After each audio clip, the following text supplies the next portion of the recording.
The following compilation features unsettling and spine-chilling tales sourced from Reddit's horror communities. Reader discretion is strongly advised. These narratives may contain graphic descriptions, psychological distress, and themes that could unsettle sensitive individuals. Proceed with caution, as immersion into these eerie stories may provoke fear, unease, and sleep disturbances. Enter this realm of Reddit's creepy horror stories at your own risk, as the line between reality and the macabre may blur within these chilling narratives.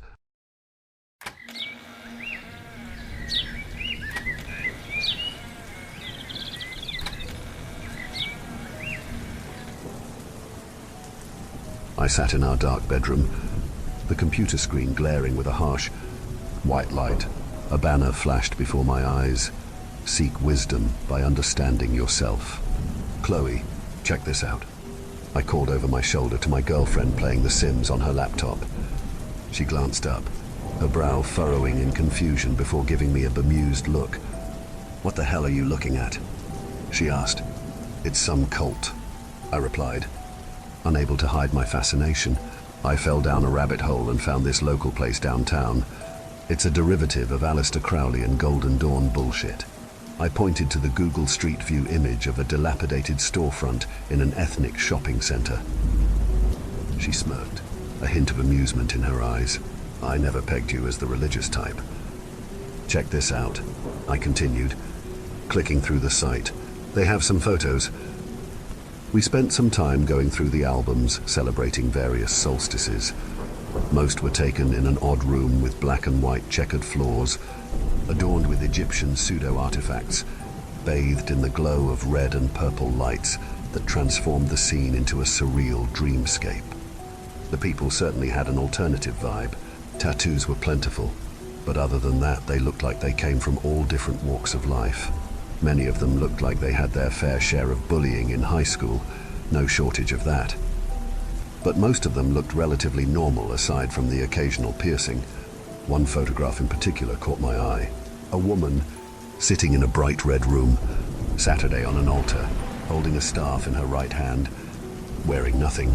A man was kneeled before her, his arms tied behind him, rope anchored to the ceiling. They were sliding a knife down his back, a small trickle of blood dripping to the floor. "Damn," Chloe started. "She's butt-ass naked." "You want to go?" I asked. "They're having a get-together tonight." "You know what?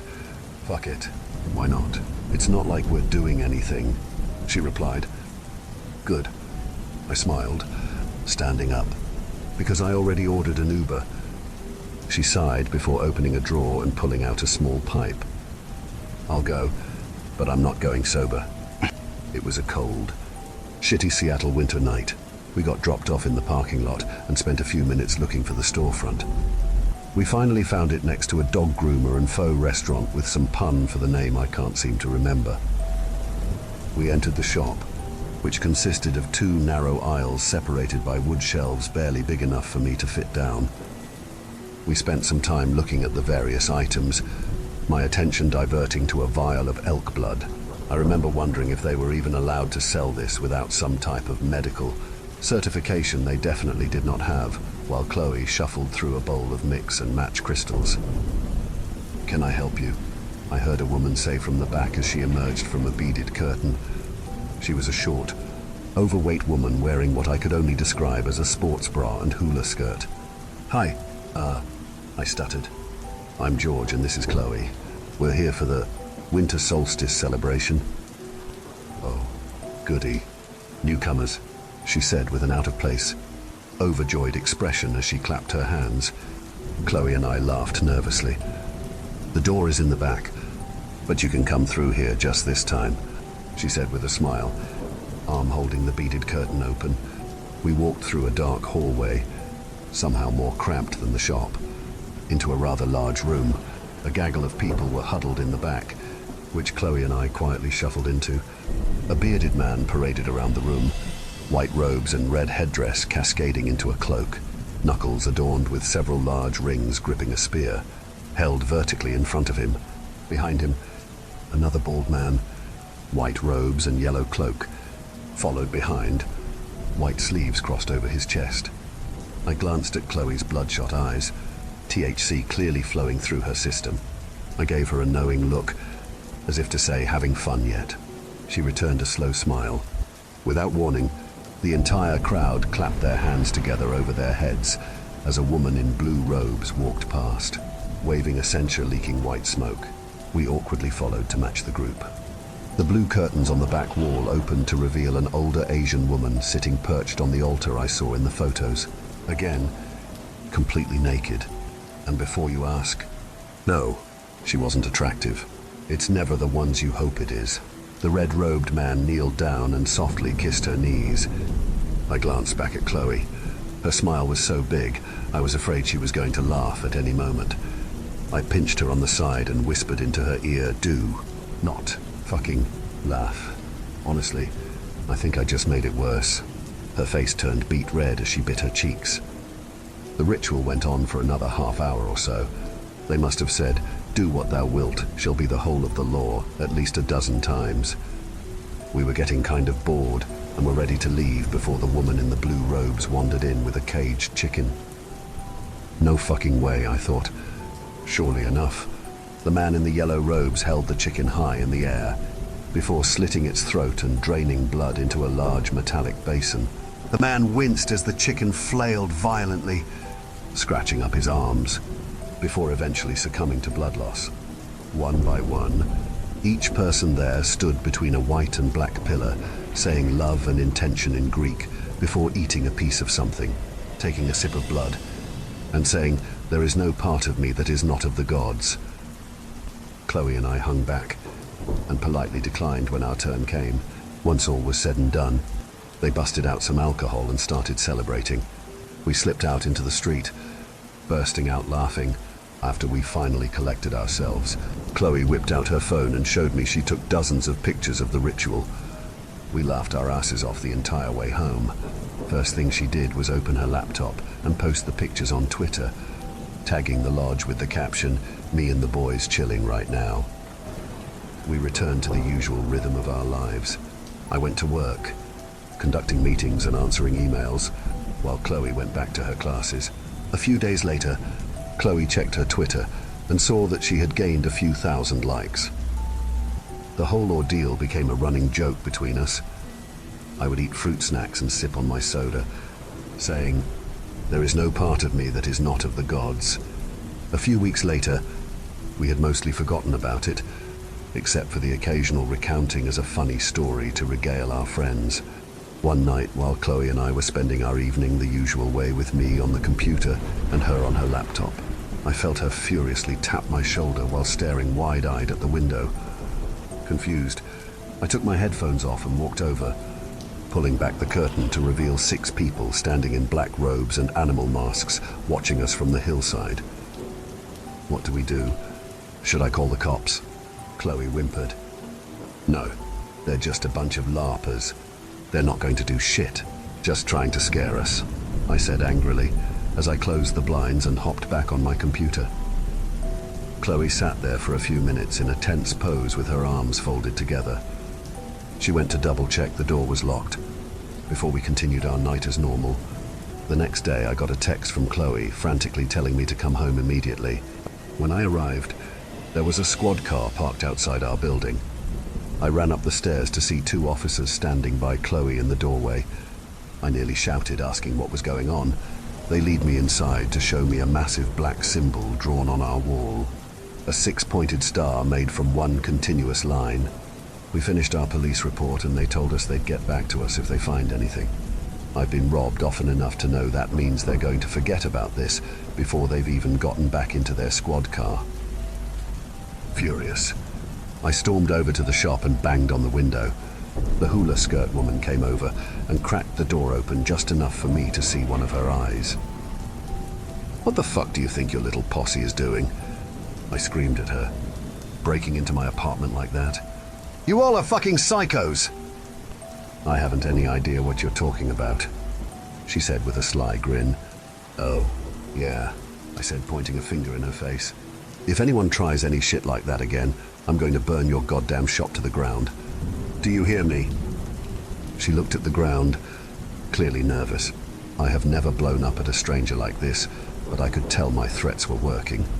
After a moment of silence, I stormed off again, back towards home. "You meddle with forces you do not understand," she called out from the shop.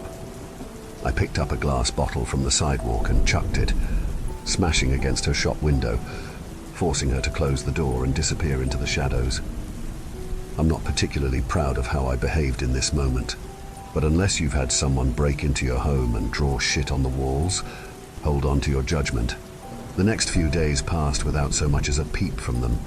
Chloe and I began to relax, convincing ourselves that the cult had been scared off. Life seemed to be returning to normal, and the unsettling incident became just another story.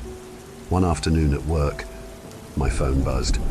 It was unusual for Chloe to call during her classes, so I quickly picked up. "Hello." Silence. Then, a faint rustling sound, like fabric brushing against the phone, followed by a sharp click. "Chloe?" I asked. No response. I called back, but it went straight to voicemail. Something felt wrong.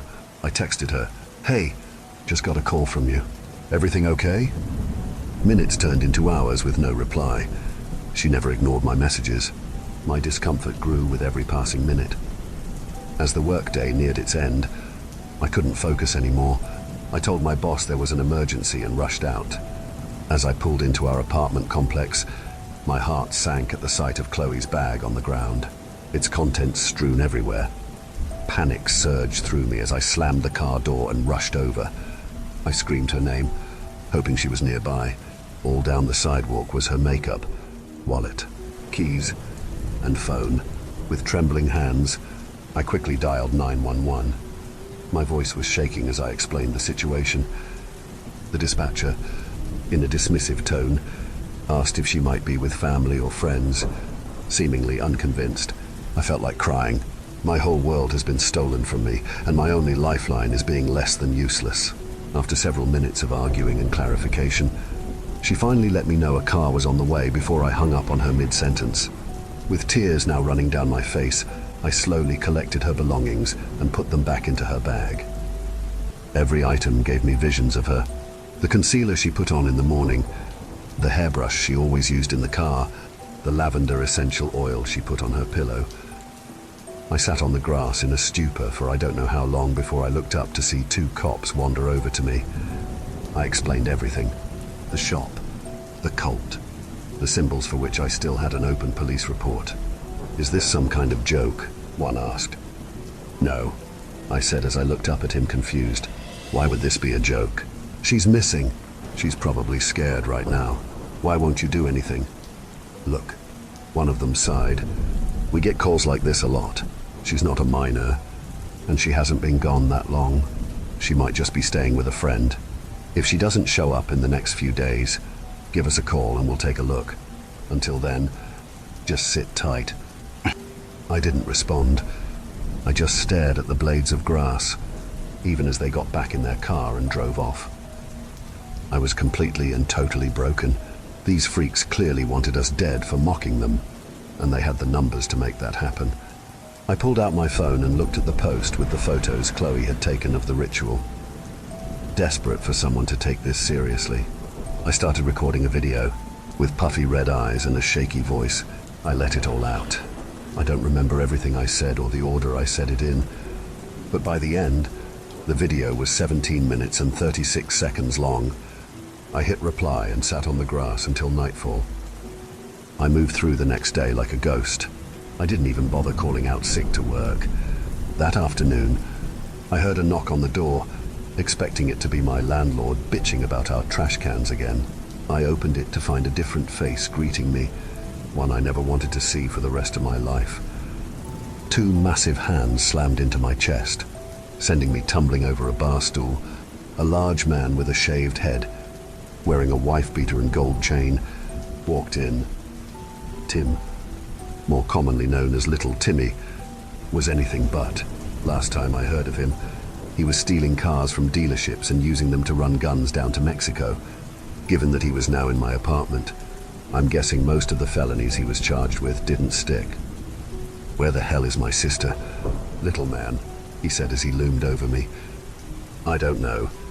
Someone took her, I said with a cough. How did you even find out? Well, no thanks to you, asshole.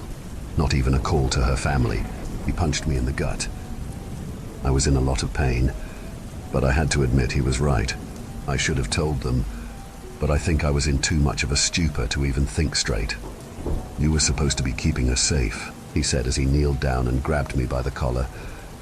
I knew you were always a sniveling little shit, but she gets got and I have to find out like this, he said as he held up his phone with the video of me crying on the grass yesterday. I was confused. How did you see that? She's my sister. Dumbass. How do you think? Shit's blowing up right now. Do you not check your phone? He spat as he walked over me, further into the apartment. I snatched my phone off the counter. Notifications flooded the screen in a blur. I clicked one to see my post was now at 27,000 likes, with nearly 5,000 retweets. It had gone viral. I got a meeting with my parole officer down south in 3 days. Tim started, but I'm not leaving until I know she's safe. So either we find her, or I'm going back to jail, and that shit's gonna be on you, little man. You don't want to know what happened to the last guy that got me locked up. Right. Okay, I stuttered. I scrolled through the replies. There was everything from reaction gifs to condolences to people accusing me of killing her, but one in particular caught my eye. Hey George, I'm Kelly with GSNN. Would you be available to meet for an interview? I stopped for a moment. Everything was happening so fast. I went from feeling helpless to feeling like the whole world was on my side. At that moment, I knew I had to man up. I was going to save her. Tim, there's a woman at the shop that knows more than is letting on. Can you talk to her? A journalist wants to meet, and I'm going to try to see her tonight. Tim walked over. I flinched as he put a hand on my shoulder. Sure. Kid, I'll go talk to her. Just give me the address. I replied to Kelly, arranging to meet at a cafe near the station at 7 p.m. She agreed without hesitation, since we lived downtown. The station was only a few blocks away, so I decided to walk instead of taking an Uber. The air was cool and crisp as I stepped onto the sidewalk. It was Friday night, and the city buzzed with life. Tourists filtered in and out of restaurants and bars, ready to start their wild nights. The sense of street food mingled with the distant hum of live music created a vibrant collage of city life. The crowds near the public market seemed thicker than usual. Groups of rowdy adults streamed out of the parking structures, their laughter and chatter echoing off the buildings as they made their way to a concert at the showbox. Neon lights flickered overhead, casting colorful reflections on the wet pavement, remnants of an earlier drizzle. Lost in thought about what I was going to say in the interview, I almost missed a fleeting image in my peripheral vision. I could have sworn I saw a large, overweight man standing on the street corner, cloaked in a grey hoodie and wearing a rabbit mask. I snapped my head towards the figure, only to see an older Asian man holding a shopping bag, his eyes focused on his phone through his glasses. I shook my head, trying to clear the unsettling image from my mind. The street seemed more crowded than usual, with groups of people milling about, their faces blending into the city's evening blur. Then I saw another one, this time. It was a slender figure in a fox mask, standing at the entrance of an alleyway, the mask's painted eyes seemingly fixed on me. Unlike before, this figure didn't disappear. It remained, an unnerving presence that tracked my every move as I passed. I quickened my pace, trying to rationalize the sightings. Maybe it was a promotional stunt or some kind of performance art. But the more I walked, the more these figures appeared. A tall man in a wolf mask loitered near a bus stop, his masked face turned towards me. A child in a bear mask peeked out from behind a parked car. Their eyes following me intently, they stood still, their masks fixed in my direction, blending into the crowd, yet distinct in their silent, unnerving presence. The crowd thickened as I approached the market area. The festive atmosphere felt increasingly oppressive. The laughter and chatter of the crowd, a dissonant background to my rising panic. I weaved through the throng, my eyes darting around, trying to make sense of what I was seeing. No one else seemed to notice them. A group of teenagers walked right past a person in a bird mask without even a second glance. A couple chatted happily, oblivious to the figure in a deer mask standing right behind them. It was as if I was the only one who could see these eerie figures. That's when it happened. A sharp, searing pain tore through my side. An icy chill spread through my body, causing me to stiffen. The sounds of the night faded into a muffled drone, and my vision narrowed and sharpened. Instinctively, my hand flew to my side. My fingers met something warm and wet. I pulled my hand away and stared at the blood slicking my skin. It was only then that the reality hit me. I had been stabbed. I stumbled, my back colliding with a cold stone wall. My legs felt like jelly, barely able to support my weight. A woman next to me screamed, her eyes wide with horror as she backed away. I tried to focus on her face, but everything blurred together, the world tilting and spinning around me. Another man rushed over, supporting my neck as I slumped to the ground. He muttered something in a reassuring tone, but his voice seemed distant. My vision started to fade as he reached down to my side. With a firm but careful grip, he pulled out a long, wavy-bladed dagger. The blade was intricately patterned, each curve shimmering under the streetlights, with an ornately decorated hilt. The pain intensified for a moment, then dulled as a numbing cold spread through my body. I could hear distant sirens, growing louder as they approached. The man kept talking, trying to keep me conscious. I blinked slowly, fighting to stay awake, the world around me dimming. The next thing I knew, paramedics were by my side, their voices urgent. They worked quickly, applying pressure to the wound and asking me questions to keep me alert. The stretcher felt hard as the bright lights of the ambulance interior blinded me. The first thing that pierced the black veil of unconsciousness was the sharp, unyielding pain in my side, followed by the distant ringing of a phone at the night shift nurse's desk. I turned my head slowly, each movement sending waves of agony through my body, and saw a doctor reading from a manila folder. "Oh, you're awake," he said with surprise, noticing my movement. "I was wondering when you'd come around. That knife did quite a bit of damage." His name tag read Dr. Wilcox. I tried to shift myself, only to feel the restraints binding my wrists to the bed. A small panic welled within me as I tugged against them, the leather straps digging into my skin. "Quite a lot of alkaloids in your blood and urine as well," the doctor continued in a detached tone. "Some type of poison. I'm surprised your heart didn't give out. The surgeon's decision to administer antiarrhythmics might have saved your life." I glanced around the room, trying to get my bearings. The faint glow of the moon filtered through the large window, casting shadows over the murky waters of the Puget Sound. "Why am I in restraints?" I asked. "That's for your own protection." He smiled. "Didn't want you wriggling away with all those stitches. Almost 200 in total, most on the inside. Just barely missed the abdominal aorta. That one isn't so easy to stitch up." "Well, can you take them off? They're hurting," I asked with an irritated tone. "No, I don't think so." He shook his head. "Besides, now that you're awake, we need to move you to a more accelerated treatment program." With that, he pressed a button on the wall, and 2 orderlies entered the room, wheeling a heavy-duty medical chair. "Strap him in," the doctor ordered. The orderlies moved quickly, roughly unstrapping my wrists from the bed and yanking me up. I winced as pain shot through my side, but they ignored my protests. As they lifted me, I felt a sharp, tearing sensation. I looked down and saw a small pool of blood seeping through the bandages.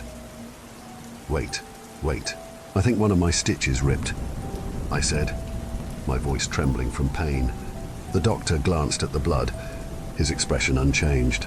"It's nothing to worry about," he said dismissively, before turning to one of the orderlies. "Take him to the basement.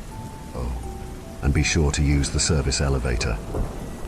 "Wait, what? Why?" I said, turning my head desperately. "Why are you taking me to the basement?" "Do not worry, Mr. Morrison," he said as he approached with a syringe in hand.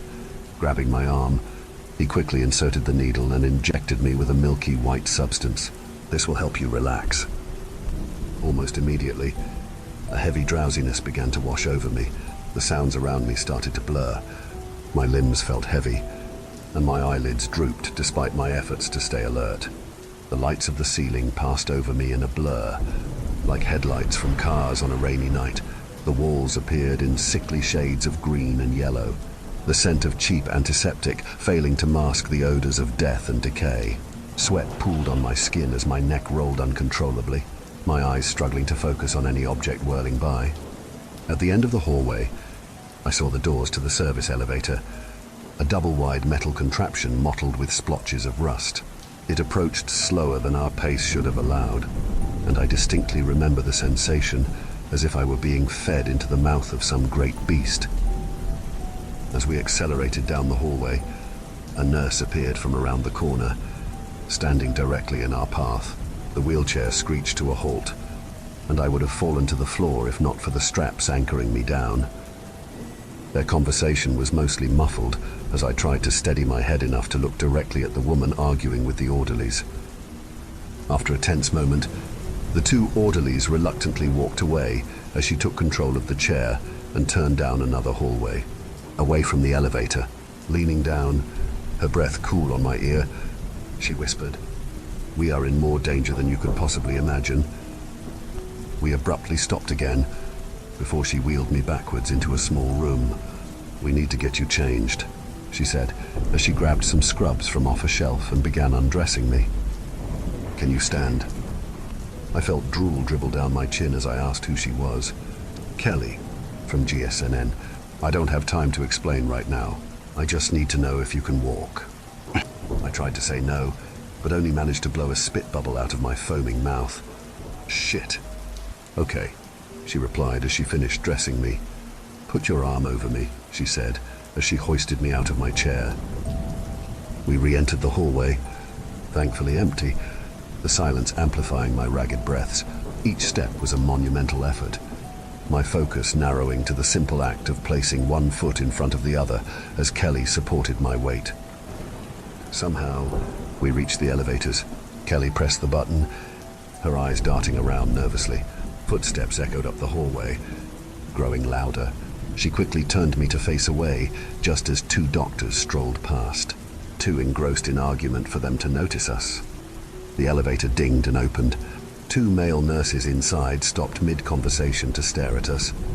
Kelly gave a meek smile as she half-carried, half-dragged me into the elevator, leaning me against the corner. The nurses continued to stare, suspicion flickering in their eyes. Kelly managed a small, strained smile, tried to pull a 48-hour shift. I told him he couldn't do it. The nurses chuckled, one patting my shoulder. "You doing all right, buddy?" I summoned every ounce of strength to speak clearly. "Never better, can't you tell?" They laughed again. "You'll be all right. Hang in there." The elevator doors opened to the chaotic lobby, the noise hitting us like a wave. The tension in my chest eased slightly as we were momentarily swallowed by the crowd. Some clearly homeless individuals huddled in corners, seeking warmth from the cold outside. A woman stood nearby, arguing loudly with a doctor, her voice sharp and desperate.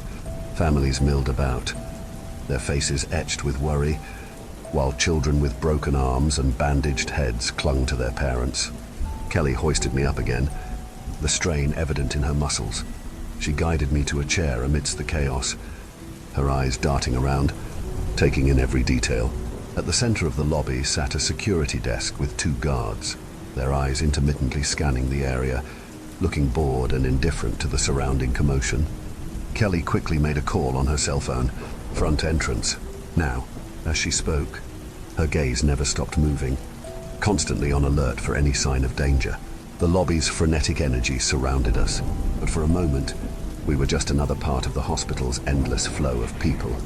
"Hey, you two, we need all hands in the ER. Stud," a nurse called out, rushing past with a face flushed with urgency. "We've got 2 GSWs coming in and we're short-handed. Trauma bays are filling up fast." "Ugh." "Sorry, can't," Kelly shot back. The nurse stopped abruptly, her eyes narrowing. What do you mean, can't? Kelly hesitated for a moment. Dr. Wilcox, she said, told us to stay on standby for a special case. The nurse frowned. Dr. Wilcox, he's in the recovery room. You know, we need everyone in the ER right now. She paused. Where are your ID badges? Kelly's hand instinctively moved to her chest. We must have left them in the break room. We were in a rush. The nurse's gaze became more intense. Both of you forgot them in the break room. Why were they even off in the first place? Wait here, she said, turning towards the security desk. Shit, get up. Kelly hissed into my ear as she put my arm back over her shoulder, beelining towards the entrance. I looked over to see the nurse talking to the security guard at the desk and pointing directly at us. The doors opened as a black CRV pulled up. Kelly threw me into the back and ran around to the passenger's seat. Slamming the door, the security guards rushed in front of our car, drawing their weapons and assuming a firing stance. The wheels screeched on the pavement as the driver gunned it, hitting one of the guards and sending him tumbling onto the sidewalk. You okay, little man? I heard a familiar voice say. I looked up to see Tim driving. He'll be all right, I think, Kelly replied. After you didn't show, I knew something was wrong, Kelly said softly, taking a sip of her coffee. Thankfully, your brother-in-law reached out. I had some trouble finding you, especially since you were checked into the hospital as a John Doe. I still felt groggy, but the coffee helped. I Saturday on my worn, comfortable sofa, while Kelly perched at the dining table and Tim stood gazing out the window. The woman at the shop helped us find you. She broke pretty easily, Tim said without turning around. Didn't know anything about Chloe, though. Did you figure out why they were so angry with us? I asked. She messed up. The event was members only. She let you slip in through the shop, he replied. I absorbed the information, then turned to Kelly. So, why are you helping us? Thank you for saving my life, but what's in it for you? I've been working on this story for almost 2 years, Kelly said. Every time I tried to publish, it got kicked back. Editor said it wasn't newsworthy. I knew if I had proof of an abduction, I'd have my story. So you know everything about them? I asked, feeling a flicker of excitement. Pretty much, Kelly replied. For most of their history, they were eccentric, but harmless. That changed a decade ago when Marcus Voss took over. Kelly paused, sipping her coffee. She took a deep breath and continued. Voss was a prominent figure in the Order of the Nine Angles, or Owner. These guys are the real deal when it comes to depravity. Murder, torture, ritualistic abuse. Anything you can think of, they've done it. The hysteria from the 1980s satanic panic might have been overblown, but with Voss and the Owner, those fears were justified. Voss isn't known for making friends. He alienated almost every other senior member until he was eventually exiled. That's when he found the Ordo Arcana Eternum, or OAA for short. That's our guys. Voss climbed the ranks of the OAA quickly. When the former leader, the Magister Magnus, vanished, Voss seized control. He replaced senior members with his loyalists and sycophants while using manipulative recruitment tactics, targeting the vulnerable, isolating them from their families, and love bombing. Last I checked, he got their numbers up in the hundreds. Kelly's expression darkened, but that was just the beginning. Voss then turned to drugs, both using and selling. He transformed the group from eccentric spiritual seekers into a mix of addicts and hardened criminals. Under his leadership, they became dangerous, an army of brainwashed followers willing to do anything for him. Tim finally spoke up. Thanks for the history lesson. But how does this help us find Chloe? Kelly Saturday quietly for a moment. I think they're escalating towards something big. We need to go to the cops, I said, feeling a surge of urgency. With everything you've told us, they have to take this seriously. Kelly shook her head, her expression grim. It's not that simple. George, the police won't be of much help here. Why not? I demanded. They need to know what's going on. Kelly sighed, setting her coffee cup down. Believe me, I've tried. They see this as just another conspiracy theory. The OAA has deep pockets and connections in high places. They've paid off or intimidated anyone who gets too close. To them, it's just another fringe group. Not worth their time. They won't act unless they have undeniable proof. And by then, it might be too late. Tim nodded. She's right. These guys play dirty. If we go to the cops now, they'll just tip off Voss. I felt a sinking feeling in my stomach. All right, so what's our next move? Next move is to find Voss. No more bullshit, Tim said. I've already missed my parole meeting, so I really don't have much time. Kelly has his address. So what? We all just break into his place and interrogate him? I asked. Oh. No, I'm not coming. Kelly objected. This is all on you. I'm pretty much an accessory already, but I'm not going to get involved in breaking and entering. Looks like it's just us. Little man, Tim said, punching my shoulder. Get some sleep. We've got a big night. I shifted uncomfortably in my seat, the loose-fitting blue polo clinging to my sweat-dampened skin as I adjusted the collar for the 100th time. Tim straightened the emergency medical badge on his chest as he wiped down the dashboard with a dirty rag. This isn't going to work, I muttered. Can you stop being a bitch? For like 5 minutes? Please, Tim snapped. I've been doing this gig for 6 months. Most security booths just buzz me right through. We'll be fine. I didn't respond. Instead, I gazed out the window, watching as the city lights of Seattle dwindled behind us, swallowed by the darkness as we ascended the winding switchbacks into the hills.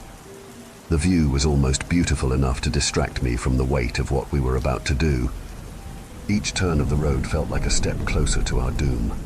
We turned onto an immaculately manicured path, the large wrought iron gates looming ahead, framed by imposing stone walls. The black veil of night surrounded us, leaving only our headlights, the guard booth, and the soft glimmer of the mansions lining the hillsides.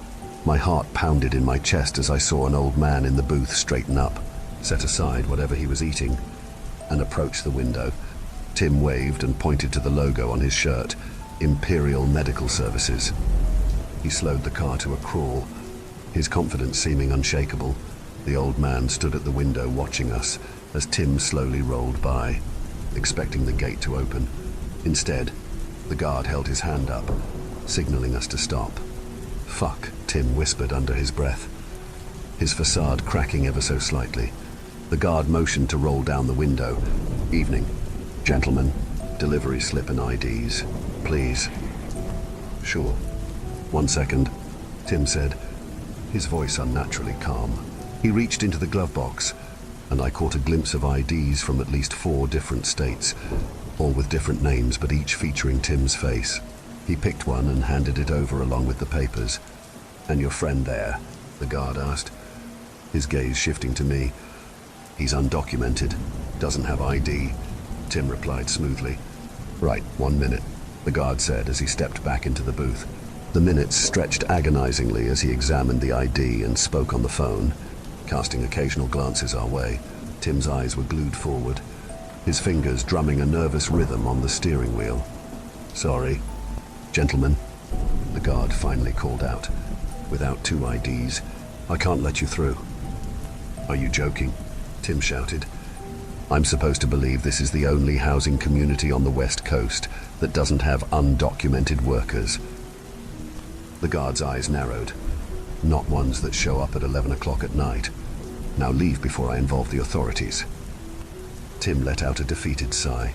After a moment, he shifted the car into reverse. Wait, I interrupted. We're delivering insulin.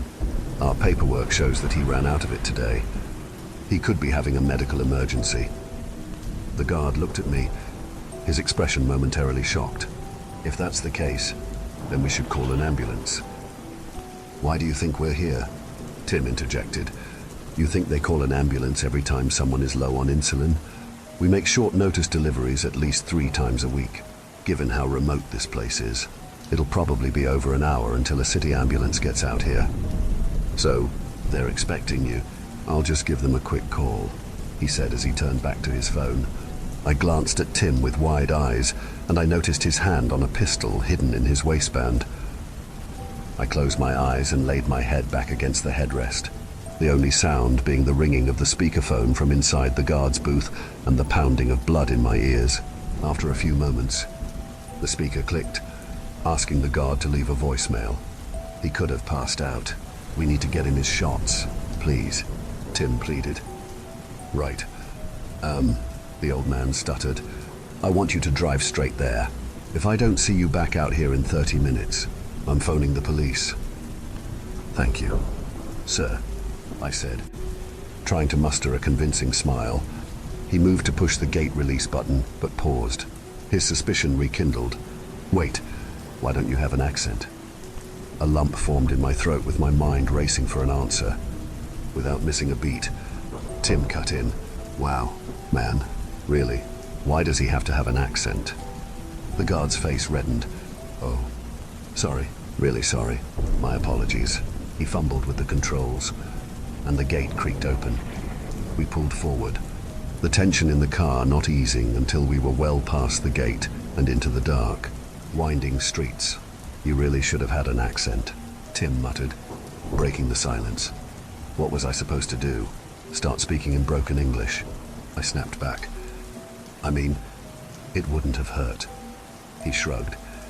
As we wound our way up the serpentine roads, I rechecked my pack, a length of sturdy rope, a roll of duct tape, a Glock 19 with the serial number meticulously filed off, a compact flashlight, a lock-picking set, and a first aid kit, just in case things went south. I tried to lean back and relax as I gazed out the window at the wealthy and exclusive palatial houses. Italianate villas with terracotta roofs stood beside sleek, ultra-modern homes with glass walls that gleamed under the moonlight. Each residence was spaced far apart, separated by thick stone walls or dense hedges. Clearly, whoever lived here valued their privacy. The estate finally came into view, light permeating up from the house and courtyard into the black night like a spotlight on the hillside. Dozens of cars lined the driveway and filled the cul-de-sac. Groups of people approached a guarded checkpoint where security personnel frisked them and scanned their invitations. Once cleared, they were handed black cloaks and masks before entering the mansion. This is bad. We should turn around. I panicked. No, this is perfect, Tim replied, a confident edge to his voice. They're handing out the disguises for us. We'll blend right in. Just keep it together. Every instinct screamed to run, but I knew there was no turning back. I mirrored Tim, slipping my gun into my waistband as we parked. I scanned the area, searching for a way to bypass security, but Tim was already out of the car, striding up the stone driveway. I hurried after him, trying to match his composure. As we approached, several security guards eyed us, their suspicion evident. Delivery, he announced, opening his bag to reveal it was packed with bottles and syringes. The guard frowned. No one mentioned a delivery. Tim continued, "We have an order." I gave my delivery slip to the gate guard. "Feel free to call him." I gritted my teeth, waiting through the uncomfortable silence. "Hold on, I'll call Mr. Voss to confirm," the guard said, reaching for his radio. Before he could speak, a familiar voice interrupted. "No need. Gentlemen, they're with me." Dr. Wilcox emerged from the shadows with a malicious smile. I felt as if the wind had been knocked out of me. "Glad you could make it," he said in a sinister tone. "Wouldn't want you to miss the party." He waved us through, and a woman in an animal mask stepped forward, handing us robes and masks of our own. They confiscated Tim's bag, but left us otherwise unsearched. "Enjoy your evening." "Doctor," Wilcox added before turning to the guards, "make sure they don't leave before meeting me in the basement after the festivities." As Dr. Wilcox disappeared into the mansion, two guards moved in close behind us. Tim and I exchanged a wary glance before heading through the massive wooden doors. The first thing that hit me was the stench, sweat, animal musk, and incense. Around the foyer, People crawled on the ground like deranged animals. Some barked, others neighed, and a few sniffed each other like dogs, their movements ridiculously exaggerated. It took a moment to realize they were imitating the creatures on their masks. A sharp pressure slammed into my back, forcing me to my knees. I clutched the mask in my hand, a cat. With a heavy sigh, I slipped it on and dropped to all fours. The guard's grip was unforgiving as he snapped a collar around my neck, yanking me into the writhing crowd. I lost sight of Tim, the chaotic mass swallowing him up. He couldn't be enjoying this any more than I was. As I descended into the rabid throng, the animal sounds grew deafening. My senses were assaulted from all directions. Masked faces loomed in and out of view, their eyes wild and unhinged. The air was thick with heat and the reek of unwashed bodies, making each breath a struggle. Around the edges of the crowd, figures in white robes moved with calm. They held trays of hors d'oeuvres and waved ornate fans, their masks having no eye holes, leaving them presumably blind. It was obvious they were the servants, catering to the bizarre whims of the revelers. One servant caught my eye, towing a strange contraption behind him. It resembled an oversized censer, billowing thick, sweet-smelling smoke into the crowd. As the haze spread, those closest to it seemed to grow more frenzied, their movements becoming even more exaggerated and grotesque. They remained impassive as they maneuvered through the chaos, leaving a trail of confusion and heightened madness in their wake. An idea began to form, a desperate gambit in the midst of chaos. I pushed through the crowd, aiming for the thickest plumes of smoke. Holding my breath, I wove through the haze, my lungs burning with the effort. The sweet, cloying scent was almost overpowering, even without inhaling. I felt the guard's grip tighten, then falter as the smoke enveloped us. I turned sharply, making sure to drag the guard through the densest parts of the fog. Each pass was a test of endurance, my vision blurring as I fought the urge to breathe. Sweat dripped down my face, mixing with the oppressive heat and stench. After the fifth time, I could no longer avoid the inevitable. I gasped for air, the drug-laden smoke flooding my lungs. Disorientation set in swiftly, the world around me warping and twisting like a nightmarish hallucination. Colors bled into each other, smearing across my vision, and sounds morphed into distorted echoes, each bark and neigh reverberating through my skull. My limbs grew heavy, each movement a Herculean effort. The masked figures around me transformed into monstrous shapes, their exaggerated movements becoming sinister and menacing. The floor seemed to undulate beneath my hands and knees, making every step feel like I was sinking into quicksand. The guard was faring worse. His grip on the collar loosened, fingers twitching as the smoke took its toll. His eyes rolled back, showing only the whites, and he swayed precariously. He stumbled once, a drunken lurch, then again, more violently, before collapsing in a heap, unconscious. I took a deep, shaky breath, my head swimming, and tried to focus. The room spun around me, the cacophony of animal sounds melding into a chaotic din. I had to find Tim before the effects overwhelmed me completely. My vision swam with swirling shapes and shifting colors, and each breath felt heavier, more labored. Fighting the growing disorientation, I scanned the room for any sign of him. My thoughts were fragmented, each one slipping away like water through my fingers. The servants in their eyeless masks floated past, strangely calm amidst the madness. I stumbled through the chaos, my movements sluggish and uncoordinated.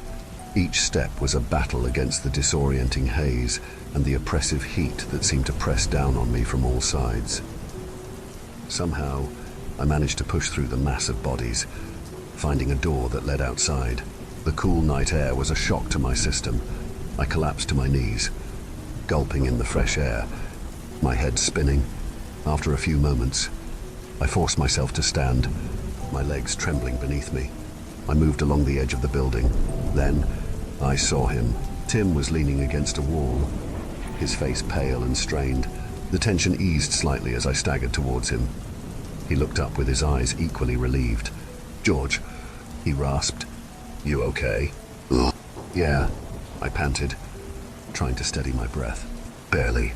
What about you?" "Ugh." Tim nodded, a smile tugging at his lips. Managed to take care of my guard. He won't be bothering us anymore. Ugh.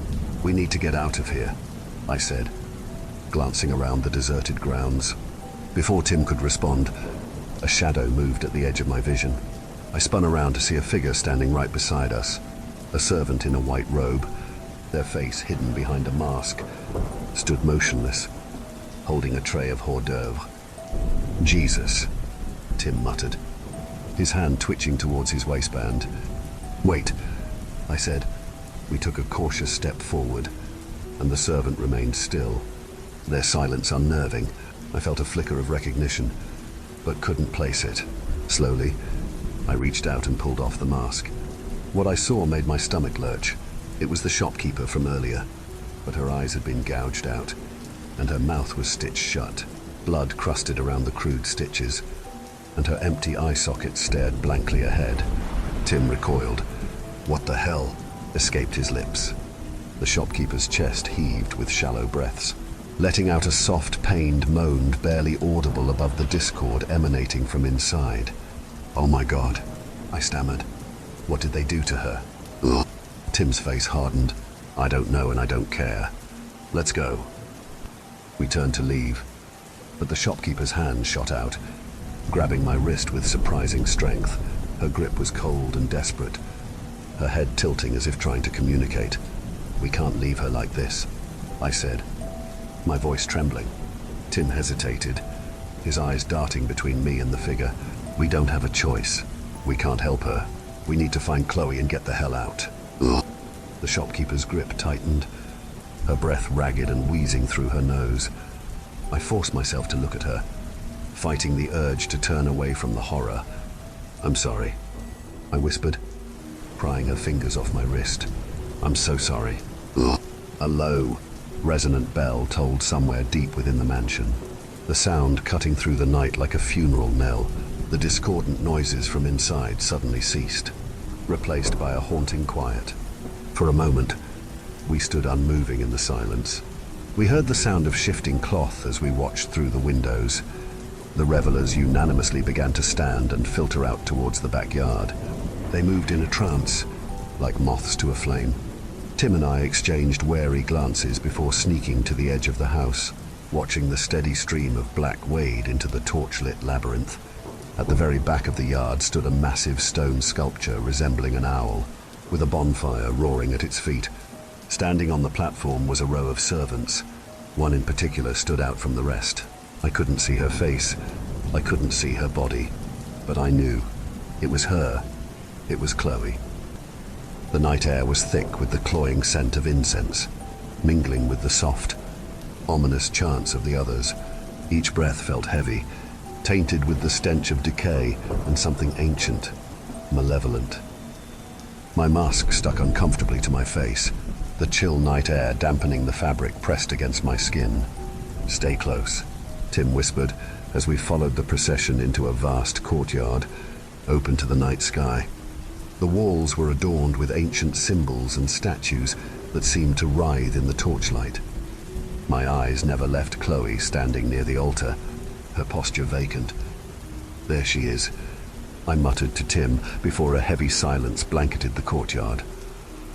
Marcus Voss emerged from the shadows, his presence like an eclipse, casting a pall over the gathered cultists. His predatory eyes scanned the assembly with a gaze that seemed to pierce the soul. Every movement he made was deliberate, each step echoing with an authority that demanded absolute obedience. Voss wore an intricate robe, its fabric a deep, abyssal black, embroidered with symbols emanating an otherworldly light. Behind him followed Dr. Wilcox. He too was robed in dark finery, his hands cradling a blade that gleamed under the flickering torchlight. Voss paused, allowing his presence to settle over the crowd. His voice, when it came, was a silken thread that wove through the silence. "Gather, my disciples," he intoned. "Tonight, we unveil the true faces of those who dare to seek true understanding." Voss turned to the three standing there, with Chloe at the end. His gaze lingered on each one. "Doctor," Wilcox stepped forward, raising the blade high for all to see. It looked identical to the one plunged into my side not a week prior. He held it there for a moment, before lowering it and gesturing back to Voss. But first, he continued, there is the matter of retribution. 2 men were dragged forward, their bodies covered in dirt and nearly naked save for mud-stained briefs and burlap sacks over their heads. They struggled weakly. The men holding them ripped away the sacks, revealing the terrified faces of the orderlies from the hospital. Voss's gaze swept the crowd once more. As many of you know, he began, a profane presence has infiltrated our sacred rites, corrupting our rituals. I've been informed that he skulks among you, thinking himself hidden at this very moment. The crowd stirred, masked faces turning this way and that in search of the intruder.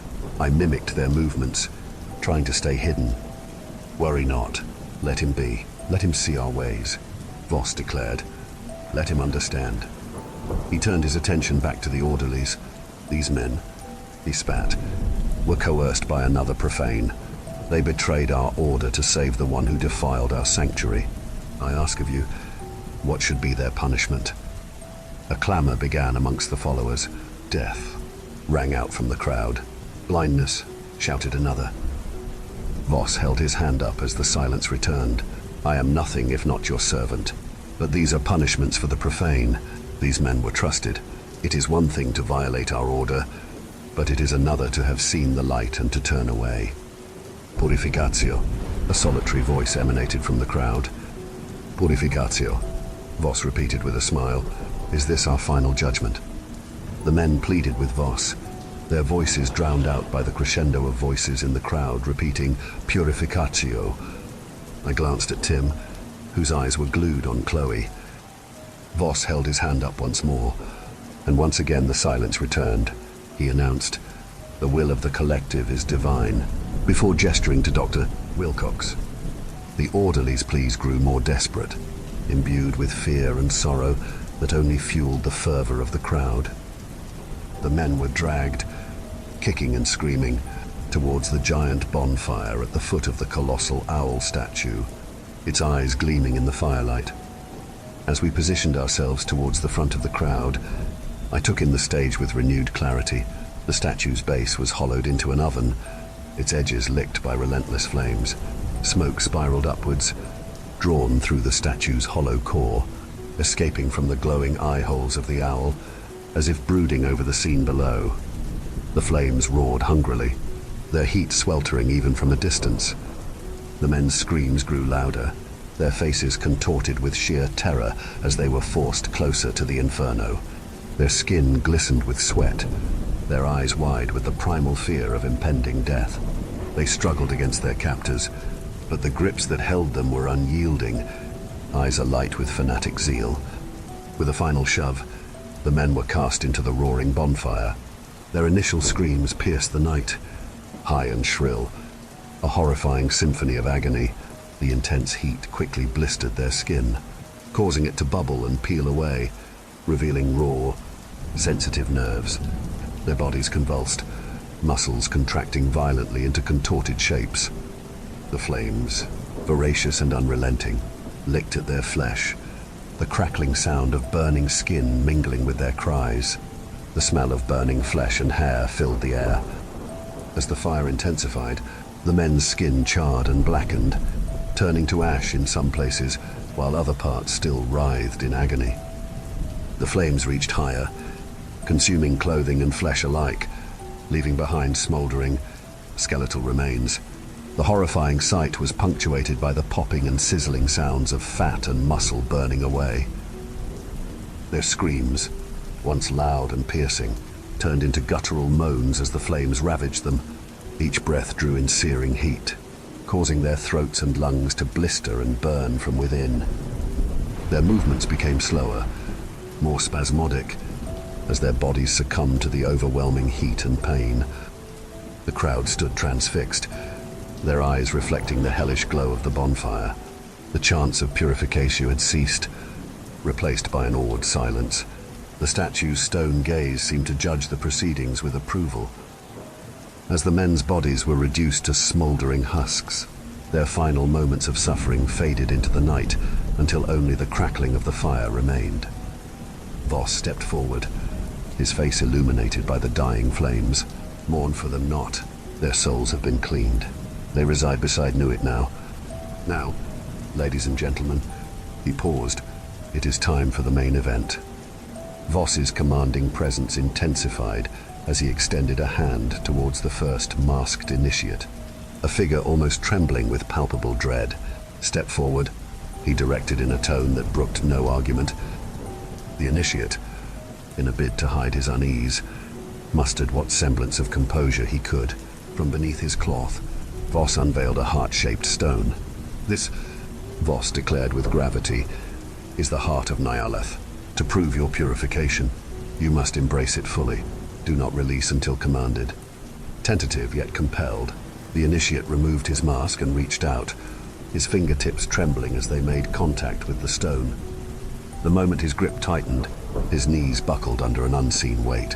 Blue tendrils, spectral and chilling, seemed to snake up his arm, drawing gasps from the assembled crowd. Blessed is he, Voss intoned softly, almost reverently, as the initiate's struggles ceased. You have proven worthy. Release. The initiate collapsed, spent and limp, as the crowd erupted in fervent cheers. Voss, ever the orchestrator, directed, bring him to my quarters to recover, as attendants hurried to assist the fallen man. I turned to Tim to ensure I was not imagining this, but to my shock he was gone. I trashed my head around looking for him, only to be met with the suspicious glances from the other members. I quieted myself, feeling by heart ready to burst out of my chest. Embrace, Voss commanded once more to the initiate next in line. He, eager or perhaps desperate to prove himself, clasped the stone with haste. The tendrils returned, more aggressive than before, a dance of light and shadow upon his flesh. Moments later, a scream tore through the silence, raw and harrowing, as he let go of the stone in agony. In a swift, fluid motion, Doctor, Wilcox advanced upon him. As others restrained him, the doctor drew his blade and plucked out his eyes, one after another. As the young man's screams filled the air, the others forced his mouth shut, holding him still. From his waistband, Doctor, Wilcox produced a string, and with the calm of a seasoned artisan, he began to stitch the initiate's lips together, sealing the screams within as the crowd cheered as before. Voss waved dismissively, a cold finality in his voice. Take him for reorientation. Another life. Perhaps, he murmured, turning his attention to Chloe. Suddenly, Tim's voice shattered the suspense. Guess again, motherfucker. His arm shot out, snaking around Voss's neck in a tight headlock, his gun pressing against the temple. Voss strained under Tim's grip, his face contorting with discomfort. Timothy, the dramatics are unbecoming, Voss managed to choke out, his voice strained but mocking. Shut up, bitch, Tim hissed. She's not your slave anymore. We're getting out of here. Voss chuckled darkly, his voice raspy. Accusations of slavery. Yet here you are, dictating terms you think she wants to follow. Tim's eyes flicked to Chloe, searching her face. Her expression was unreadable, distant. Guards surged forward, their weapons raised, creating a tight circle around them. Gentlemen, gentlemen, are we but animals? Voss laughed. Let the lady choose, I say. Turning to one of the guards, he snapped. Give her your weapon. The guard, clearly conflicted, hesitated only a moment before handing his gun to Chloe. She took it, her hand steady, examining the firearm with calm. Choose, my dear, Voss whispered, his eyes gleaming with anticipation. Chloe lifted the gun, her aim steady. As she directed the weapon, her finger tightened on the trigger. A loud crack split the air. Tim cried out, his gun clattering to the ground as he clutched his hand, blood spurting between his fingers.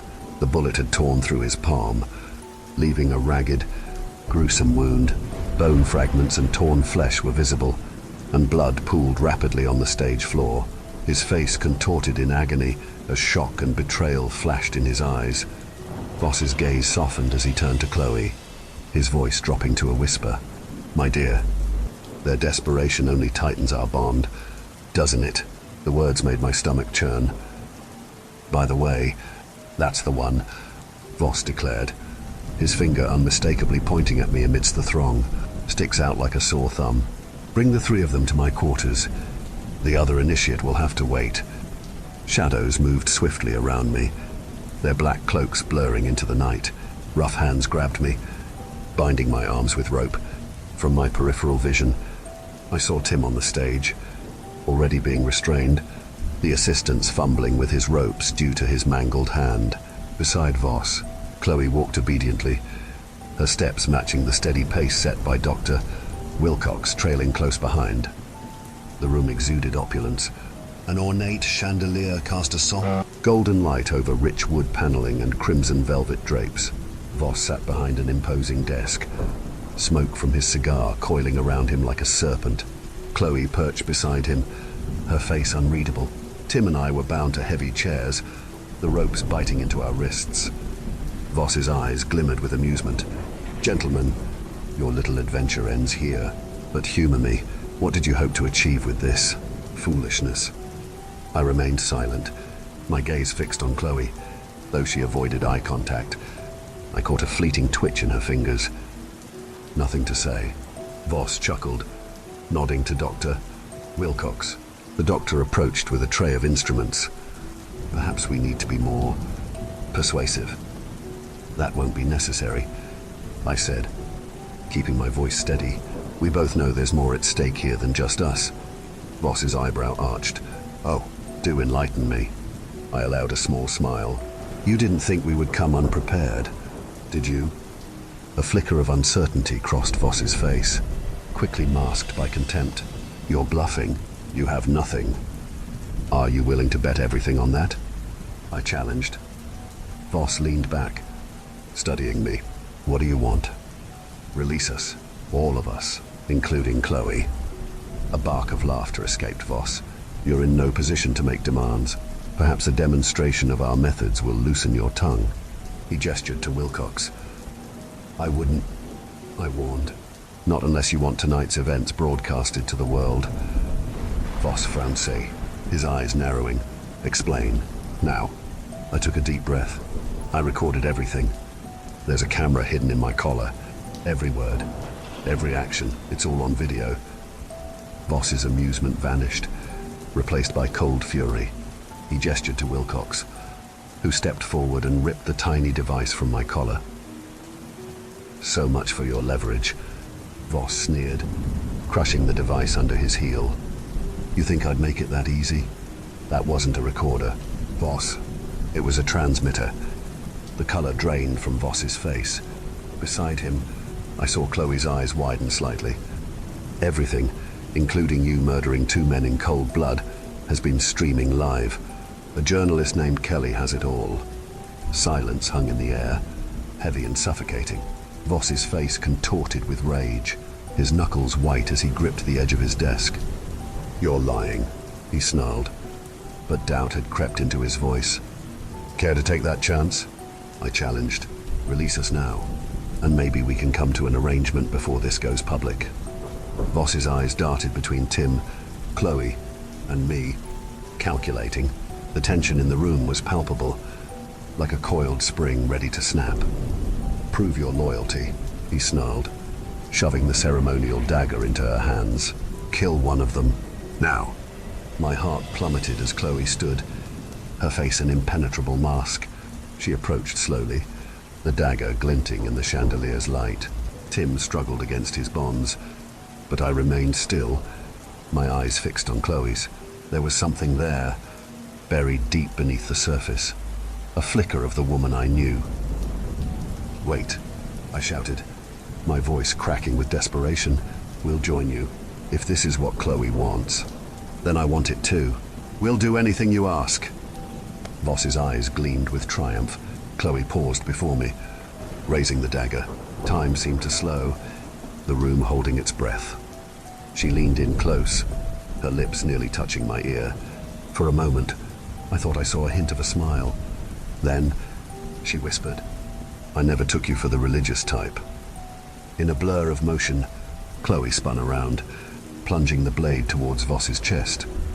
Voss, with surprising agility for a man his age, caught her wrist mere inches from his heart. "You disappoint me," he growled, his eyes flashing with rage. Chloe snarled, "I was never yours, you monster." Taking advantage of the distraction, I managed to work one hand free from my bonds. As I struggled with the other, Tim did the same, both of us driven by desperation.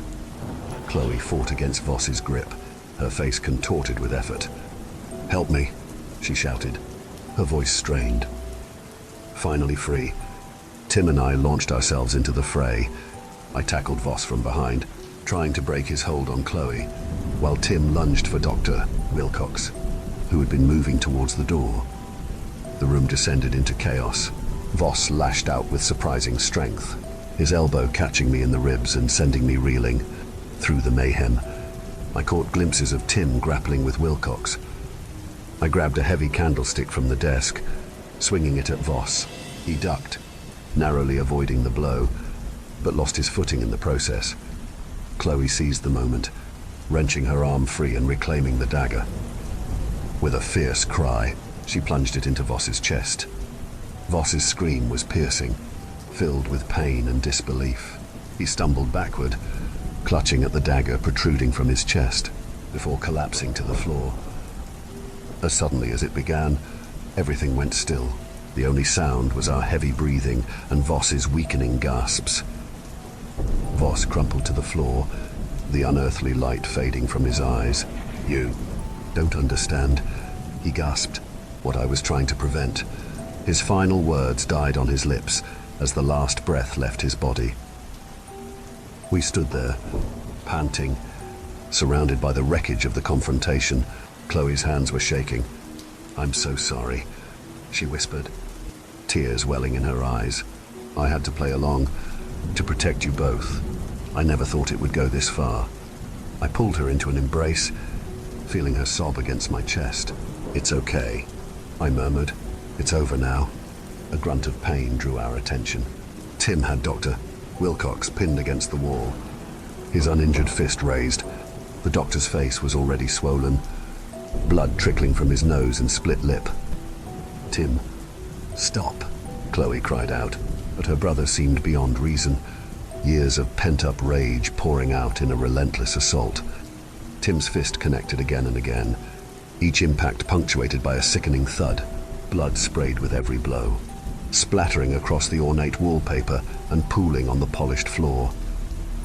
Despite the agony that must have been shooting through his shattered hand, Tim showed no sign of slowing down, his face contorted in a rictus of fury and pain.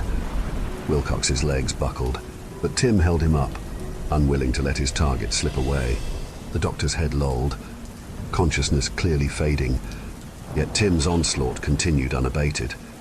"Tim," I shouted, the urgency of our situation finally breaking through his rage-induced trance. "We have to go." Tim's fist froze mid-swing. He blinked, as if coming out of a daze, and let Wilcox slump to the floor in a bloody heap. Panting heavily, he stared at his hands, one mangled and swollen, the other slick with blood. "Here," Chloe said softly, tearing a strip of fabric from her robes. With gentle efficiency, she wrapped Tim's shattered hand, her touch seeming to ground him further in reality. Chloe's eyes locked with Tim's, relief and apprehension in her gaze. "Tim," she breathed, her voice barely above a whisper. I'm so sorry. I had to play along, to stay alive, to protect you both." Tim's face softened, the rage melting away. He pulled his sister into a tight embrace, his injured hand forgotten in the moment of reunion. I opened my mouth to speak, but a faint sound caught my attention. My eyes scanned the room, landing on a flicker of movement in the shadowed corner. There, half hidden behind a heavy curtain, stood a cultist. His eyes were wide with terror, darting frantically between the bodies on the floor and us. "Hey," I shouted, but it was too late. The cultist, In his panic, stumbled backwards. He collided with a tall candelabrum, sending it crashing to the floor. Flames licked at the luxurious carpet, quickly catching and spreading. Tim lunged forward, but the cultist scrambled to his feet. Wild-eyed and frantic, he bolted for the door, knocking over a chair in his haste. "Voss and Wilcox are dead. They're dead," he screamed, his voice rising to a panicked wail. As he reached the door, he swung it open with such force that it struck Tim, causing him to stumble back, clutching his side. The cultists' screams echoed through the stone corridors, followed by the sound of hurried footsteps and frantic shouts. A wave of chaos was crashing towards us. The noise from the cultists swelled, an ominous chant beginning to echo through the corridors. The fire was spreading rapidly, smoke beginning to fill the room. Chloe's eyes darted around, searching for an escape. "There's a passage behind that tapestry. I've seen Wilcox use it," she said urgently, pointing to a heavy drape hanging on the wall. We rushed to it, pushing it aside to reveal a narrow wooden door. Chloe tried the handle, but it didn't budge.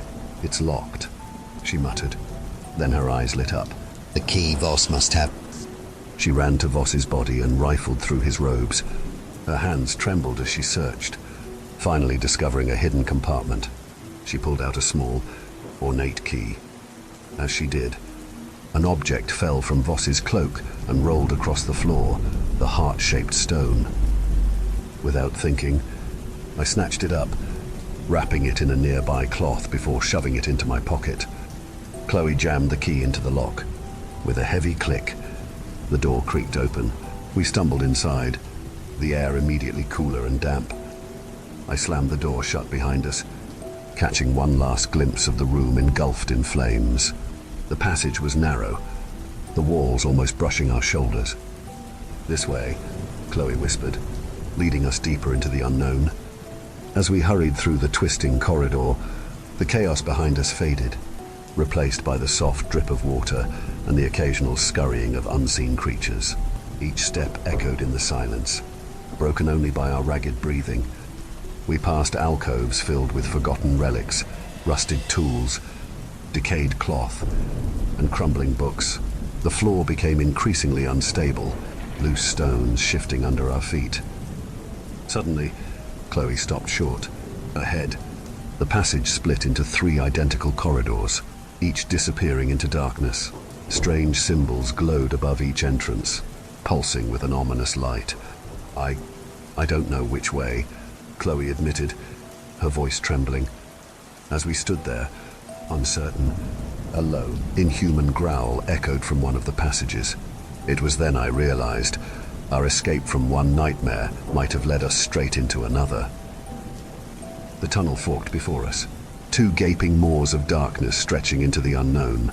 Strange, unsettling sounds echoed from both directions, a mix of distant screams and something that sounded disturbingly like wet, tearing flesh. "Which way?" Tim whispered, his face pale. Before anyone could answer, a guttural moan reverberated through the left passage, sending chills down my spine. Without a word, we collectively moved towards the right. As we pressed on, the tunnel grew narrower, the ceiling lower. The walls closed in, slick with some unknown moisture. The air grew thick and oppressive, reeking of decay and something metallic, like old blood. The tunnel suddenly opened into a vast chamber as our eyes adjusted. The full horror of what lay before us became clear. Dozens of people, if you could still call them that, shuffled aimlessly around the room. Their skin was a pallid grey, hanging loosely on emaciated frames, but it was their faces that turned my stomach. Where eyes should have been, there were only raw, weeping sockets. Their mouths were sewn shut with thick, black thread, the flesh around the stitches red and infected. "Jesus Christ," Tim gagged, barely suppressing a retch. Chloe's face had gone ashen. "The reorientation room," she whispered, her voice quavering. "Boss. He talked about it, but I never imagined." One of the figures lurched towards us, empty sockets somehow fixed on our position. Its mouth worked against the stitches, producing a muffled, agonized moan. Over there! I pointed to a door on the far side of the room. That might be our way out. We skirted the edges of the room, trying to avoid the shambling figures. Their eyeless gazes seemed to follow our every move. Tim reached the door first, grasping the handle. He cracked it open and peered out, then quickly slammed it shut, locking it. Shit, he hissed. They're out there, searching for us. What now? Chloe asked, her voice trembling. Before I could respond, a new scent cut through the room's miasma. Smoke, the acrid smell of something burning. Do you smell that? I asked. Tim sniffed the air. Smoke. The fire must have spread. As he spoke, Tim suddenly swayed on his feet, the color draining from his already pale face. The makeshift bandage around his wrist was soaked through with blood. He looked like a ghost, barely able to stand. Tim, Chloe cried, rushing to support him as he slumped to the ground. Is this how you thought this would play out? A voice drawled from behind us. I spun around. There stood Voss, alive and seemingly unharmed, stroking the cheek of a vacant-eyed woman beside him. They're beautiful, aren't they? He murmured, his gaze caressing the mutilated figures around us. Perfection, freed from the prison of the self. How? I stammered, unable to comprehend his presence. We saw you die. Voss smiled. Death is a door, and I hold the keys. He spread his arms wide. Behold true enlightenment. The shambling figures began to close in around us, their muffled moans rising to a fevered pitch. Smoke started to seep under the door, and Tim's breathing grew more labored. The weight of the stone in my pocket felt like an anchor, dragging me down into depths I couldn't fathom. Around us, the eyeless, mutilated figures shuffled restlessly, their muffled moans a haunting chorus that set my teeth on edge. The air hung heavy with the stench of fear and something else, something ancient and wrong. Voss stood before us, his eyes gleaming with a mixture of triumph and... was that fear? I couldn't be sure. Nothing made sense anymore. Your ignorance is a blessing, Voss said, his voice carrying the weight of terrible knowledge. You dance on the edge of an abyss, unaware of the horrors that lurk in its depths. My jaw clenched, anger and confusion warring within me. I glanced at Tim, barely conscious beside me, then at Chloe, her face determined. What are you talking about, Voss? What could possibly justify this? I gestured at the mutilated figures surrounding us. A bitter laugh escaped Voss's lips. Justification. There is no justification, only necessity. The old ones are stirring. George, their awakening is inevitable, and when they rise, reality itself will unravel. As he spoke, I noticed a subtle shift in the eyeless horrors around us. Their constant, pained moans began to change, taking on a different cadence. Some swayed slightly, others twitched as if picking up on some inaudible frequency. You're insane, Tim muttered, his voice weak but defiant. Voss's eyes blazed with fervent intensity. Insanity would be a comfort, a shelter from the truths I've witnessed. These, he swept his arm towards the eyeless figures, are not victims, but the vanguard of humanity's survival. Survival. I spat the word out, disgust churning in my gut. You call this mutilation survival? I call it preparation, Voss hissed. When the old ones awaken, their mere presence will shatter minds and rend souls. These chosen few, they are being inoculated against the coming storm. The stone in my pocket seemed to pulse in response to Voss's words. I couldn't take it anymore. In a moment of desperation, I pulled it out. Holding it high, it was still wrapped in the cloth from earlier, preventing contact with my skin. The pulsating heart-shaped stone cast a pallid glow across the chamber. Voss's eyes widened, as reverence and fear etched across his face. Enough of this madness, I growled, my voice steadier than I felt. Let us go, or I swear I'll shatter this thing into a million pieces. Voss's laughter this time was tinged with genuine regret. If only it were that simple. George, do you think you're the first to try? I've seen that stone survive nuclear fire and the crushing depths of the ocean. Many have tried to destroy it. All have failed. The stone seemed to pulse faster in my grip, as if reacting to Voss's words. I felt Chloe tense beside me, her eyes fixed on the artifact. "You're lying," Chloe said, her voice barely above a whisper. "This can't be the only way." Voss turned his gaze to her, a mix of pity and resignation in his eyes. "If only it were a lie, child. The truths I've seen would shatter your sanity." As they spoke, the figure's movements became more pronounced. Hands clenched and unclenched, heads tilted as if listening to a distant call. The air grew thick with tension, an almost electric charge building around us. "And what about their sanity?" Chloe demanded, gesturing to the mutilated figures around us. "You've already destroyed them." "A necessary sacrifice," Voss replied, his voice heavy. "Better a fraction of humanity endure this fate than for all to be consumed when the old ones awaken." I saw something change in Chloe's eyes then, a spark of defiance, of terrible resolve. She took a step towards me, her gaze locked on the heart-shaped stone in my hand. "Chloe, don't," I warned, instinctively pulling the stone closer to my chest. A part of me knew what she was about to do, and I was terrified. She met my eyes, and I saw a determination that chilled me to my core. "No more secrets," she said, her voice resonating with resolve. "No more lies. If there's truth to be known, I'll tear it from the void myself." Time seemed to slow. I saw Chloe's hand reaching for the stone, and Voss's face contorted in awe and horror. I wanted to stop her, to pull away, but my body wouldn't respond. Chloe's fingers touched the stone. Purple tendrils, like living veins, erupted from its surface, snaking up her arms. Her eyes widened, then began to glow with a purple light. The stone seemed to fuse with her touch, and she stood rigid, her gaze fixed on something beyond the confines of our reality. An unnatural stillness fell over the room. Chloe's chest barely moved, her breathing shallow and slow. The purple tendrils pulsed with a rhythm, as if carrying unspoken messages between Chloe and whatever cosmic entity she now communed with. Voss's eyes darted between Chloe and the mutilated figures surrounding us. "Impossible," he said, a tremor in his voice. "She shouldn't be able to." A low, guttural sound began to build from the throats of the eyeless ones. It started as a hum but quickly grew in intensity. Their bodies began to twitch more violently, heads snapping back and forth as if in the throes of a seizure. "We need to stop this," Voss said, taking a step toward Chloe. "If she fully bridges the gap between our world and theirs." I moved to block him, my heart pounding. "Don't you dare touch her." The humming crescendoed into a discordant wail.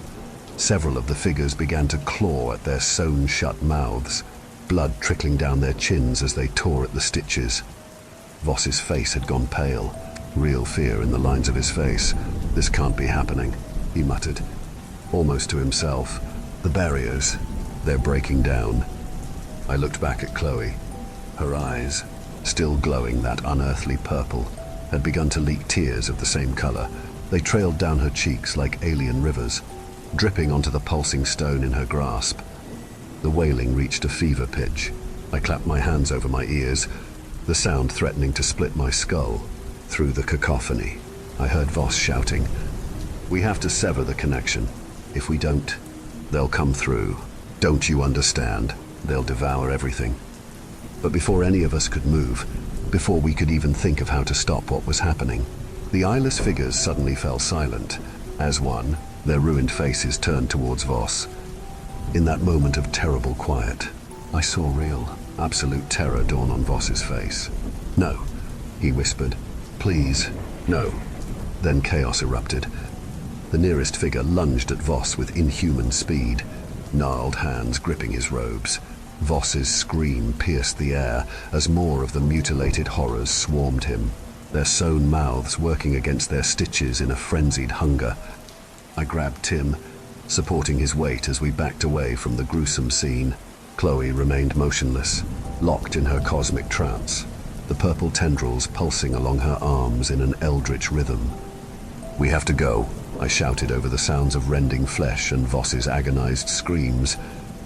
The eyeless horde turned towards us, their ruined faces somehow conveying a terrible hunger. My heart thundered in my chest as they shuffled forward. backing us against the wall. But just as I braced for the end, the horde surged past us.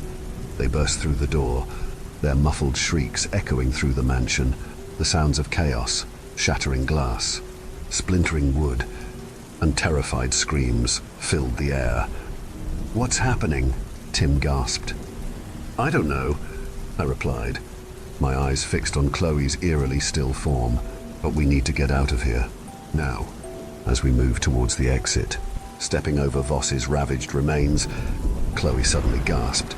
The purple glow faded from her eyes, and she stumbled, the heart falling from her grasp. As it fell to the floor, it disintegrated into ash before blowing away in the wind. "Chloe," I caught her before she could fall. "Are you okay? What did you see?" She looked at me, her eyes wide with terror that I knew would haunt me forever. "Everything," she said. "I saw everything." An explosion rocked the mansion, the distant roar of flames a grim punctuation to Chloe's words. "We can talk later," I said firmly, trying to suppress the panic in my voice. "We need to move." Supporting Tim with one arm and Chloe with the other, I led them out of the chamber. The once opulent hallways had become a labyrinth of horror. Blood smeared the walls, and the sounds of destruction grew louder with each passing moment. We burst through the mansion's twisted remains, and reality shattered around us. The night, far from offering relief, tasted of ozone and impossible colors. What was once a manicured lawn had become a tapestry of nightmares. The sky above churned, not with clouds but with vast, undulating forms that defied comprehension. Countless eyes, each as large as the moon, peered down with curiosity. Their gaze scraped against my sanity like nails on a chalkboard. With each passing heartbeat, the world around us unraveled further. The very air seemed to ripple, carrying whispers in languages never meant for human tongues. Gravity fluctuated wildly. One moment we were light as feathers, the next crushed against the ground by invisible weight. The path beneath our feet bubbled and shifted, sometimes solid, sometimes as insubstantial as mist. A sound like 1,000 screaming violins emanated from the sky. The ornate fountain at the center of the grounds erupted, spewing not water but a viscous, black fluid. "Right," I shouted, my voice distorting strangely. We veered onto a stone path, the only constant in this chaos. It led towards a massive hedge maze, its walls twisting and reforming, faces of ecstasy and agony blooming in the leaves. Through a gap in the shifting greenery, I spotted our car. "There," Chloe called, echoing my thoughts. "The car." Suddenly, space itself seemed to hiccup. Distances stretched and compressed erratically. One step carried us inches, the next flung us yards ahead. I saw ghostly echoes of actions we hadn't yet taken, heard fragments of conversations yet to occur. "Don't look," Chloe warned, her voice seeming to come from everywhere and nowhere. "Don't try to make sense of it." I gritted my teeth and focused on the car ahead, our beacon of normality in this nightmare. But the path beneath our feet had other ideas. It began to twist and undulate, like a giant serpent trying to shake us off its back. We staggered forward, the world lurching around us. One moment the car seemed just inches from our grasp. The next it was impossibly far away. The driveway stretched and contracted, coiling back on itself in loops and spirals that hurt the eyes to follow.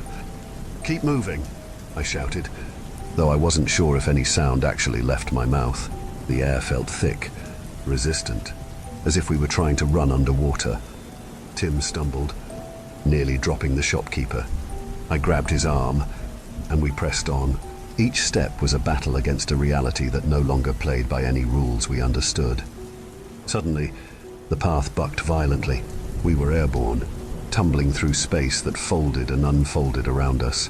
In that eternal instant, I saw reflections of ourselves from impossible angles, heard echoes of screams that might have been our own. Then, we collided with something solid. The breath was driven from my lungs as we crashed into the unforgiving surface of the car. Somehow, miraculously, we'd been thrown directly into it. Gasping and disoriented, we scrambled to right ourselves. The world still swam around us, reality and nightmare bleeding into each other at the edges, but the car remained solid, our anchor in the chaos. Without a word, we yanked open the doors and piled in, half expecting the vehicle to dissolve beneath us. My hands shook as I fumbled with the keys, the familiar roar of the engine cutting through the impossible sounds. We peeled away, tires screeching against asphalt that still seemed to ripple and shift. In the rearview mirror, I watched the mansion recede, twisting and warping before folding inward, collapsing into a point of infinite madness and blinking out of existence. As we sped down the winding driveway, the world slowly began to reassert itself. The impossible visions faded, replaced by the dark, tree-lined road. In the distance, sirens wailed, growing louder with each passing second. Tim's voice broke the tense silence, barely a whisper. "Is it over?" I glanced in the rearview mirror. The road behind us was empty, the horrors we'd left behind seemingly gone. "Yeah," I exhaled, feeling a knot in my chest start to loosen. "I think it is." Chloe stirred in the back seat, her hand resting protectively on the still unconscious shopkeeper. "The cops will be there soon," she murmured. "They'll find whatever's left." As we reached the main road, I eased off the accelerator. The adrenaline that had been coursing through my veins began to subside, leaving behind a bone-deep exhaustion. A hysterical laugh bubbled up from my throat, and soon we were all joining in, a release of tension that bordered on mania. The first rays of dawn peeked over the horizon, painting the sky in soft pinks and golds. It was a refreshing sight after the nightmarish hues we'd left behind, a reminder that the normal world still existed. We drove in silence for a while, each lost in our own thoughts, the weight of what we'd witnessed an invisible burden we'd carry forever. The shopkeeper stirred, mumbling incoherently before settling back into unconsciousness. We'd have to figure out what to do about her, but that was a problem for later. For now, we were alive, we were safe, we had escaped.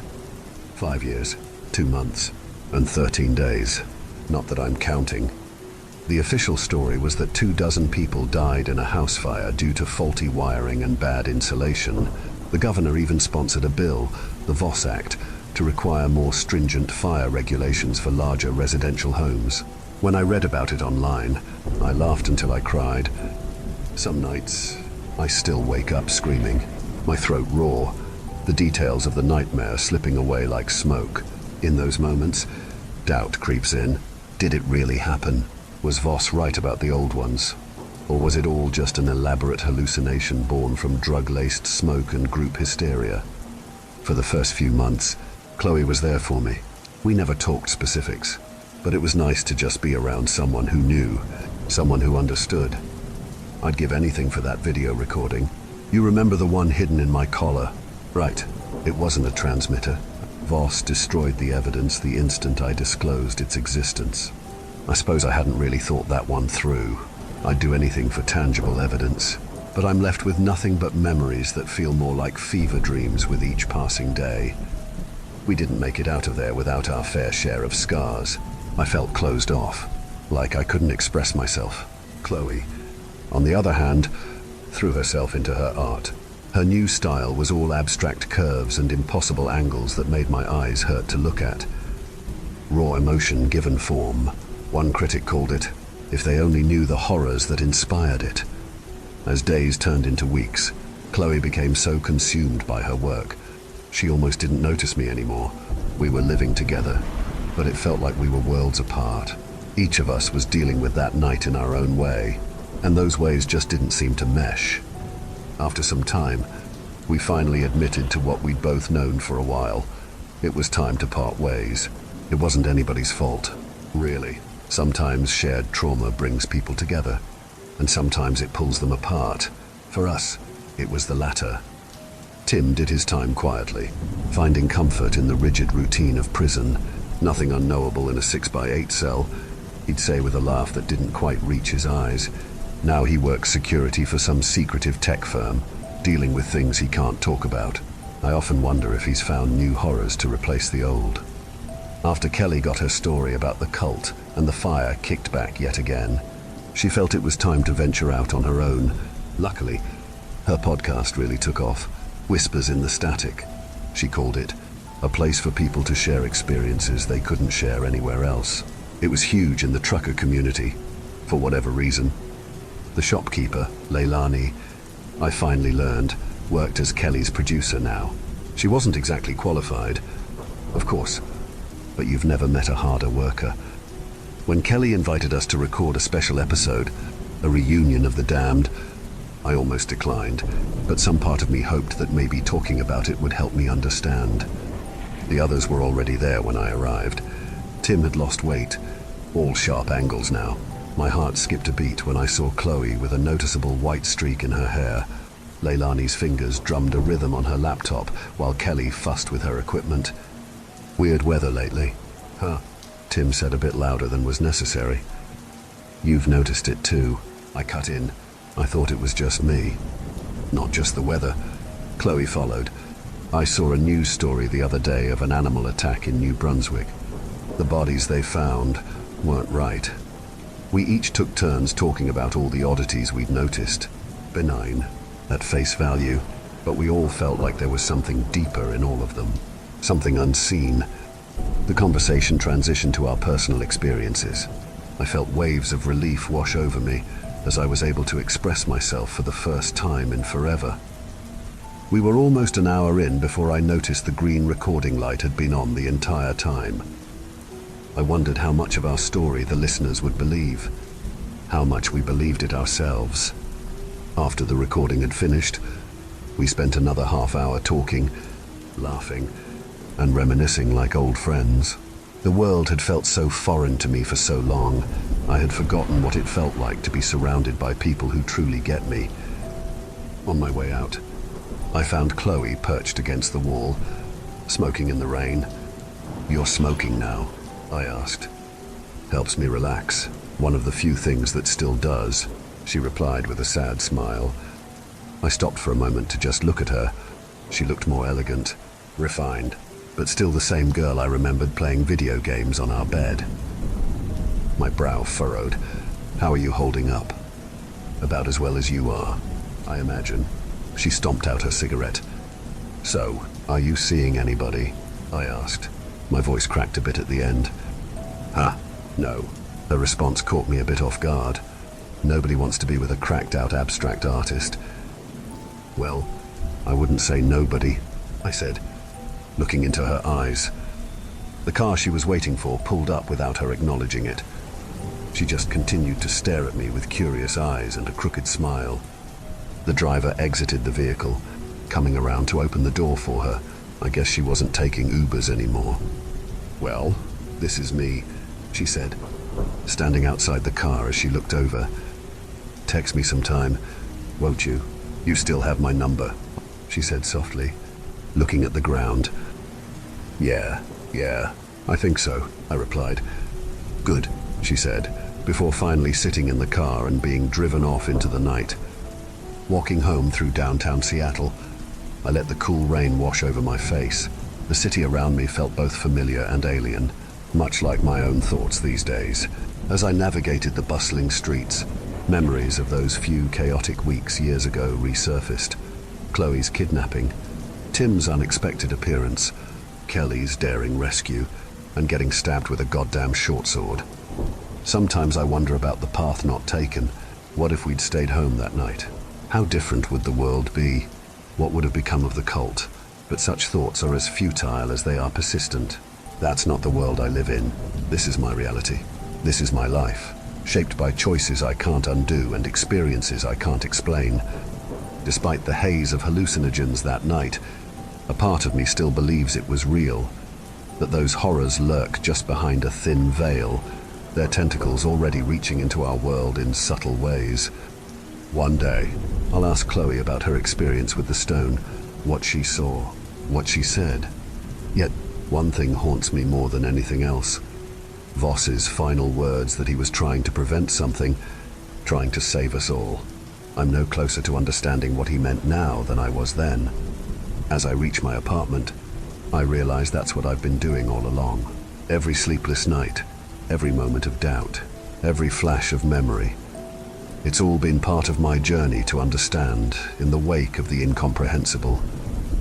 And while I may never fully grasp the cosmic forces at play, I'll never stop trying to understand my place within them. In the end, maybe that's all any of us can do. Keep seeking, keep questioning, keep trying to understand ourselves in a world that sometimes seems determined to defy understanding. I know that I will.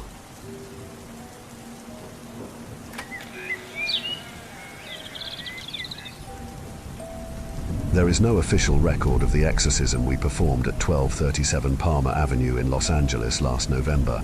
The church encourages us not to speak to the press about such things anyway, as our work tends to be sensationalized. In truth, most cases we investigate aren't possessions at all, just ordinary, tragic mental health issues wearing the trappings of religion. I was still only a year into my apprenticeship back then. Up to that point, even in the few instances when I'd witnessed a genuine possession, the process of exorcism was far more mundane than the movies would have you believe. My mentor, Father Anthony, would simply follow the protocols as outlined by the Holy See, sprinkling with holy water, laying of hands, and exfoliation, along with the recitation of the prescribed prayers. Only once had I seen the basic prayers fail. It was a case where the entity within an elderly woman had been allowed to fester, possibly as long as 5 years. The family had spent half a decade ignoring the problem, ascribing it to ordinary dementia, even as her behavior grew worse and worse. We had been called in after she'd twisted the head off a beloved family cat, all while invoking the names of minor demons she had no business knowing. Even then, Father Anthony had been able to remove the demon in less than a week, relying on the prayer to Saint Michael and a silver cross that had once belonged to Pope Leo XIII. Nothing could have prepared either of us for what we found on Palmer Avenue. We were sent there at the behest of Father Felipe, a parish priest who noticed that Maya Knowles, one of the young women attending his church, had missed several weeks of Sunday Mass. It's unfortunately common for young people to fall out of love with the faith, but it raised a small flag for the Father Felipe, who caught up with her mother, Sharon, one day after Mass to ask her if anything was wrong. Sharon immediately burst into tears, confessing that her previously bright, cheerful daughter had become a recluse overnight, refusing to leave her room. Again, such things happen, but it aroused the Father Felipe's interest, and he paid the family a visit a few days later. What he witnessed upon entering the girl's room was enough to make him call us immediately. Rather than paraphrase, I'll include a transcription of the voicemail he left here. There was a foul smell. It hit you all the way down the hall, some kind of cocktail of sweat and excrement. It grew more powerful as I approached Maya's room, such that I was hesitant to enter. At the doorway, I hesitated. That's when I heard the awful growling, like an animal's stomach, left empty far too long. Nothing about it sounded the least bit human. I said a prayer and entered. The girl, I almost hesitate to call her that now, had been beautiful when I last saw her, so much so that she'd been the subject of several confessions from teenage boys in the parish, all unable to take their eyes off of her. Adult men too. Her mother had been pushing her toward a career in modeling. Television, something I warned them both about. Pride, the dangers of the superficial. Of course, I'm a priest in LA. I have many such conversations. I will say that Maya's mother was particularly obsessed with her daughter's career in a way that gave me pause. But I felt that if I confronted her too harshly about the subject, I might push her away from the faith entirely. When I walked into the room, I had to suppress my urge to vomit. Maya lay in a bed in the center of the dark bedroom. Something, its texture uneven and smudged with fingerprints, had been rubbed and dried over the windows, blocking out the light. Despite the near dark, I could just make out Maya's skeletal form, her skin clinging like tissue to her bones, exposing every crease. The growling sound was emanating from her stomach and up her throat, the low pitch more like the death row of some great beast than a teenage girl. There was a scratching sound filling the room too, and when I looked closer, I realized that she was weakly moving her arm, grabbing handfuls of dry rice from a 50-pound bag by her side. She moved her hand to her lips, eating the dry rice whole before going back for another handful. Looking around by her bedside, I saw at least 6 or 7 similar bags littered on the floor, Like what you see? She asked me. Of course not. I'm not exactly your type, am I? Couldn't get hard for a girl like me if you tried. Maybe worth a shot, though. Why don't you come a little closer? Give me a little kiss? I knew, in that moment, that I was in mortal danger. Behind me, the door began to close on its own accord, and as I reached back to stop it, it slammed shut. I heard the crunch of bone as my fingers smashed in the doorframe. The break was bad enough that I could see the white of my bone through the skin, and I was bleeding profusely. Suddenly, the girl was up. Without a sound, she'd moved to the foot of the bed, her legs, no thicker than pool cues, dangling over the side. "You smell amazing, Father," she said. She stood, and her posture was bent, unnatural. One of her knees seemed to bend the opposite way. One of her arms seemed to have broken in so many places that it flapped like a tentacle. With my good hand, I pulled the door open as hard as I could, trying to free my limp fingers and escape before she could reach me. She stepped deliberately. I sensed that she could move faster if she desired, but she enjoyed watching me squirm. Almost without thinking, I began to recite a Hail Mary, in the original Latin, something that has always brought me peace.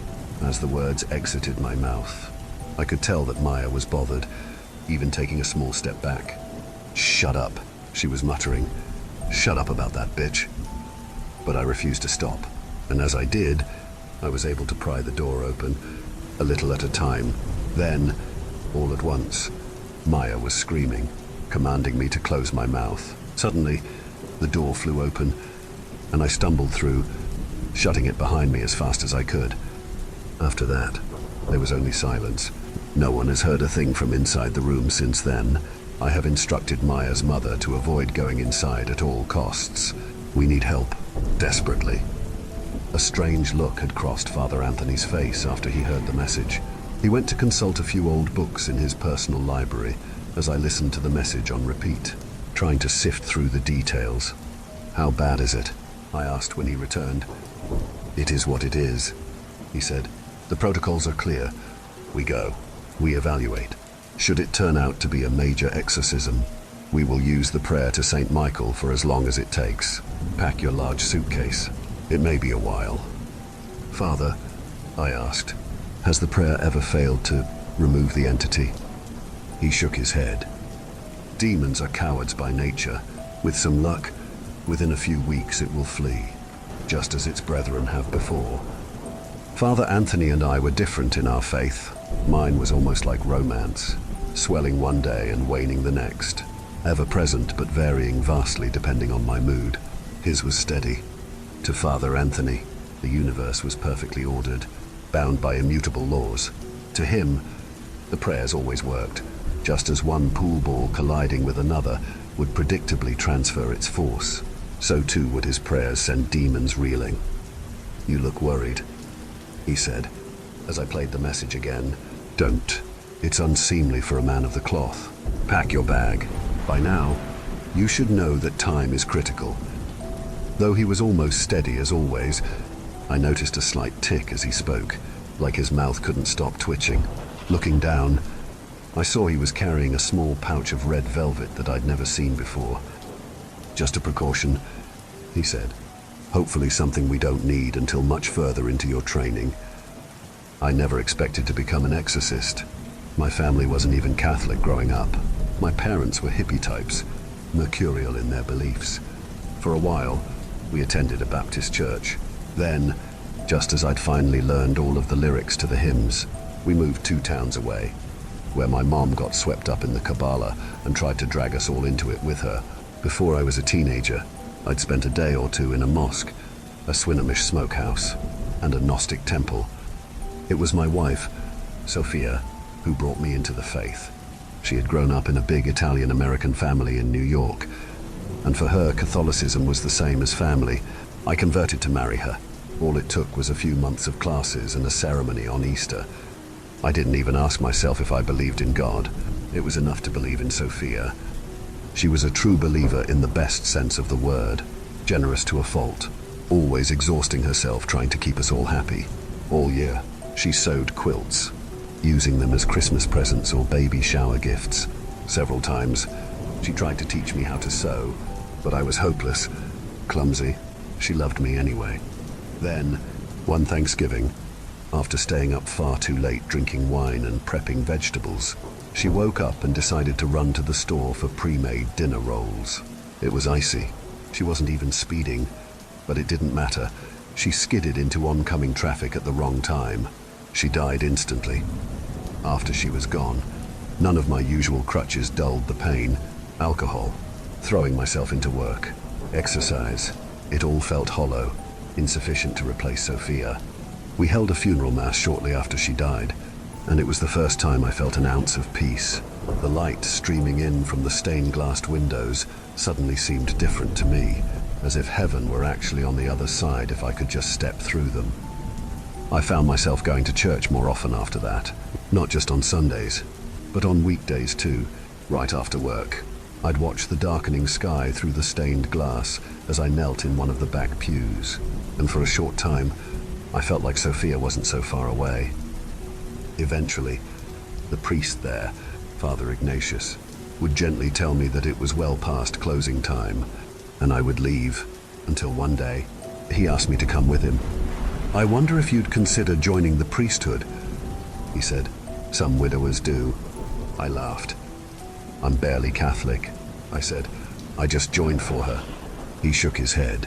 "I don't believe you." The house at 1237 Palmer Avenue was decadent, even by LA standards, set back on a nearly full-acre lot bordered by a tall stucco wall. The house soured up 3 stories, all elegant metal and glass. Later, we would learn that the girl's father had paid well over $1 million for the architect alone before construction ever started. As we approached, we noted that one bedroom where the light shone brown-red though a darkened window. Reflexively, we both made the sign of the cross. Sitting on the front steps, we met Father Felipe, who was half asleep, slumped against the rail. Though he couldn't have been much older than 30, his skin appeared sallow, his eyes ringed like a cold, distant planet. His hand was wrapped in a thick bandage crusted with blood. "Father Anthony, Father Matthew," he reached out, his hands shaking, before breaking down in sobs. I could tell Father Anthony was unsettled at this greeting. "You have done your part now, Father Felipe," he said. "You should go back to your church, pray, rest." Father Felipe shook his head. "I won't leave until we've seen this through," he said. "I made a promise to myself." Father Anthony shook his head. "That's merely pride whispering in your ear," he said. "Please, go." Father Felipe reached down into his pocket and found a piece of candy. He popped it into his mouth. His breath was rank, and I wondered how long it had been since he last brushed his teeth. "I'll just wait a little longer," he said, "just until you've had a chance to go in." I could tell Father Anthony wasn't happy about this, but he was eager to go in and get to work. We brushed past Father Felipe, who fell back into a ball on the steps, and we walked to the door. Father Anthony rang the doorbell once, then waited patiently. After perhaps 15 seconds, he scowled and rang it again. "Mrs. Knowles," he called, but there was no response. Then, finally, he turned the knob and we entered. Immediately, the stench hit us both. The house smelled as if the walls around us would burst, sending a flood of excrement down to cover our feet. Father Anthony raised a handkerchief to his nose, passing another to me so that I could do the same. Again, he called for Mrs. Knowles, but there was no response. Somewhere, up above, we heard a skittering sound, knocks on the wood, like someone on stilts running through the hall.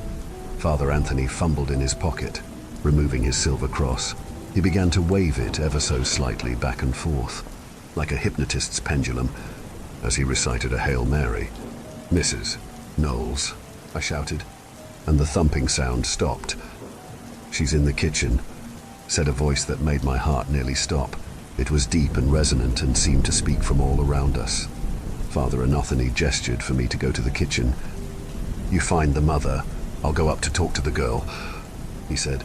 He had removed the red velvet bag from his pocket and was loosening its drawstring. "Maybe we should call for assistance," I said, but he shook his head. If we follow the rites, we will prevail. Remember, God is on our side. Go find the mother and get her out of the house. Hurry."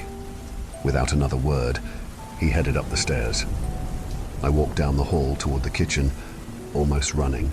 Then, as I reached the archway separating the rooms, I stopped and vomited, barely able to comprehend what I was seeing. There in the kitchen lay Mrs. Knowles, or rather, what was left of her. In the center of the room lay a pile of bloody, broken bones, all stacked in a messy pile, and topped with a broken skull, matted in blonde hair. Most of her, the flesh, the organs, the brain and muscle, the fat was all gone. Time may have passed. I can't be sure. My vision seemed to go black and then red. Strangely, I found myself oddly hungry, so much so that I nearly opened the refrigerator to look for something to eat. Then I heard a scream from upstairs, and my senses came back to me. I ran through the hall and up the staircase, 2 steps at a time. It was clearly Father Anthony screaming, his cries mixed with the prayer to St. Michael. Thy thousand hosts are spread, embattled o'er the azure sky. But Michael bears thy standard dread, and lifts the might cross on high. The prayer was punctuated with repeated shrieks, both from him and someone else. I ran down the hallway toward Maya's room, the rank smell growing so thick it seemed to thicken the very air. In the room, I found them. They were coiled together, like 2 pythons, both trying to strangle the other. Blood was everywhere, flowing freely from wounds on both of their bodies. Somehow, in the few minutes since we'd parted ways, Anthony had managed to lose both legs and his left arm, all bitten down to the nubs. Another long gash had opened his belly, and his guts were hanging out of him. With his one good arm, he was holding something gleaming up to Maya's face, through the hazy air and the blood. It took me a few seconds to recognize it as a needle and silver thread. Somehow, he had managed to apply 3 or 4 stitches across the girl's mouth, sealing it almost shut. Now, even as he tried to apply a 4th stitch, she bit at his fingers with the side of her mouth, severing the pinky and chewing it with obvious joy. Father Michael cried out but continued the prayer. He, in that sign, the rebel powers, did, with their dragon prince, expel, and hurled them from the heavens' high towers, down, like a thunderbolt, to hell. Every part of me wanted to run. If I'm being honest, I wanted to tear my collar and robes from my body and sprint into the LA night, never looking back. But something in me refused. Instead, I sprang forward, taking the shaking needle from Father Anthony's shaking fingers. "I did everything right," he said weakly, and then the light in his eyes went out. Maya turned her attention to me now, trying to bite me, shouting curses. "Run, run, run, little assistant, you're in over your head." I stared at the silver thread dangling from her mouth. I'd never even heard of such a thing. There were rules, protocols that I'd never even heard of, that I wasn't ready for. The girl smiled, pulling at the thread, beginning to unravel Father Anthony's careful work. I saw now that she would open her mouth wide and eat me down to the very bone, that I would scream while she chewed up my lungs and heart. Indeed, she was reaching for Anthony's guts now, slurping his intestines through the small hole still left on the side of her mouth. Except that I wasn't seeing any of that now.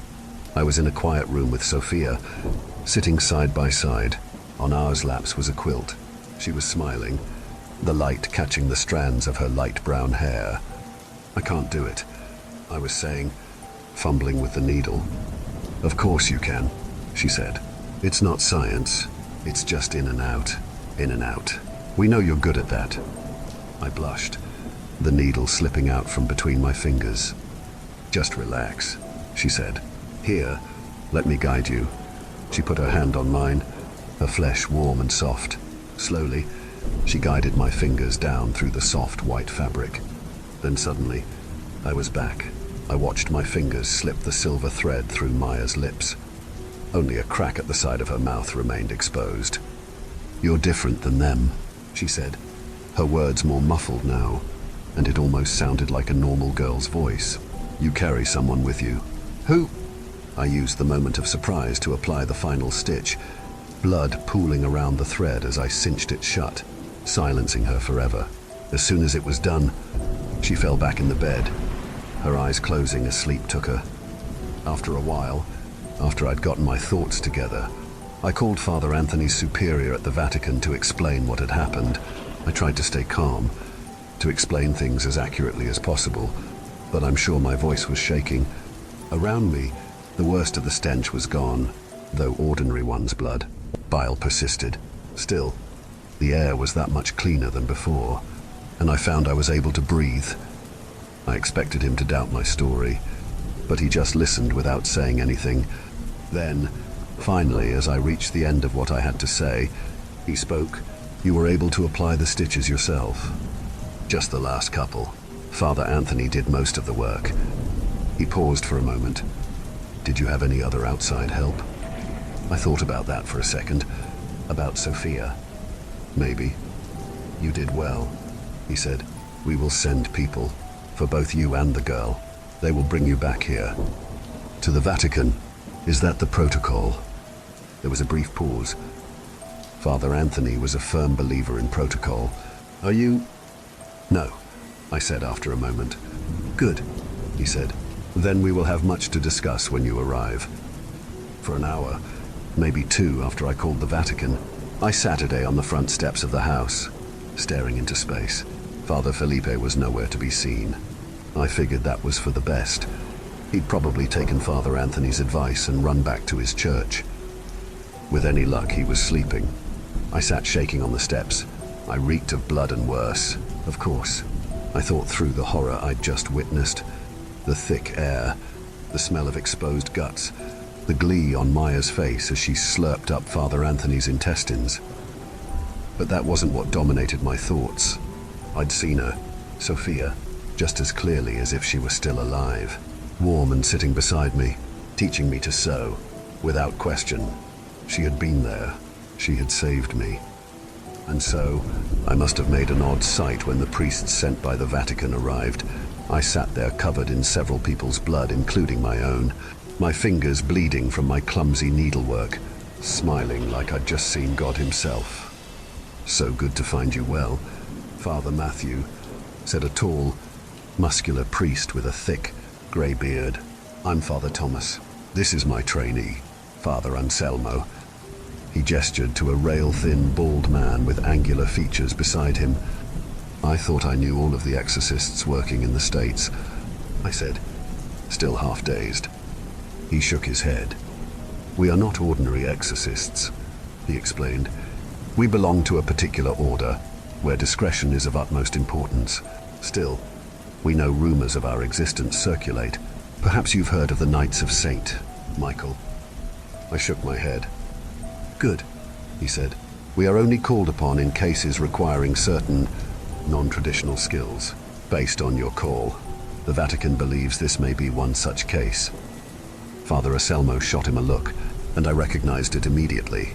It was one I'd given Father Anthony a dozen times when we arrived at the home of some poor girl claiming to be possessed, but really just needed a few years of therapy. Maybe some antipsychotic meds. "What?" I asked. "You don't believe me? What I saw?"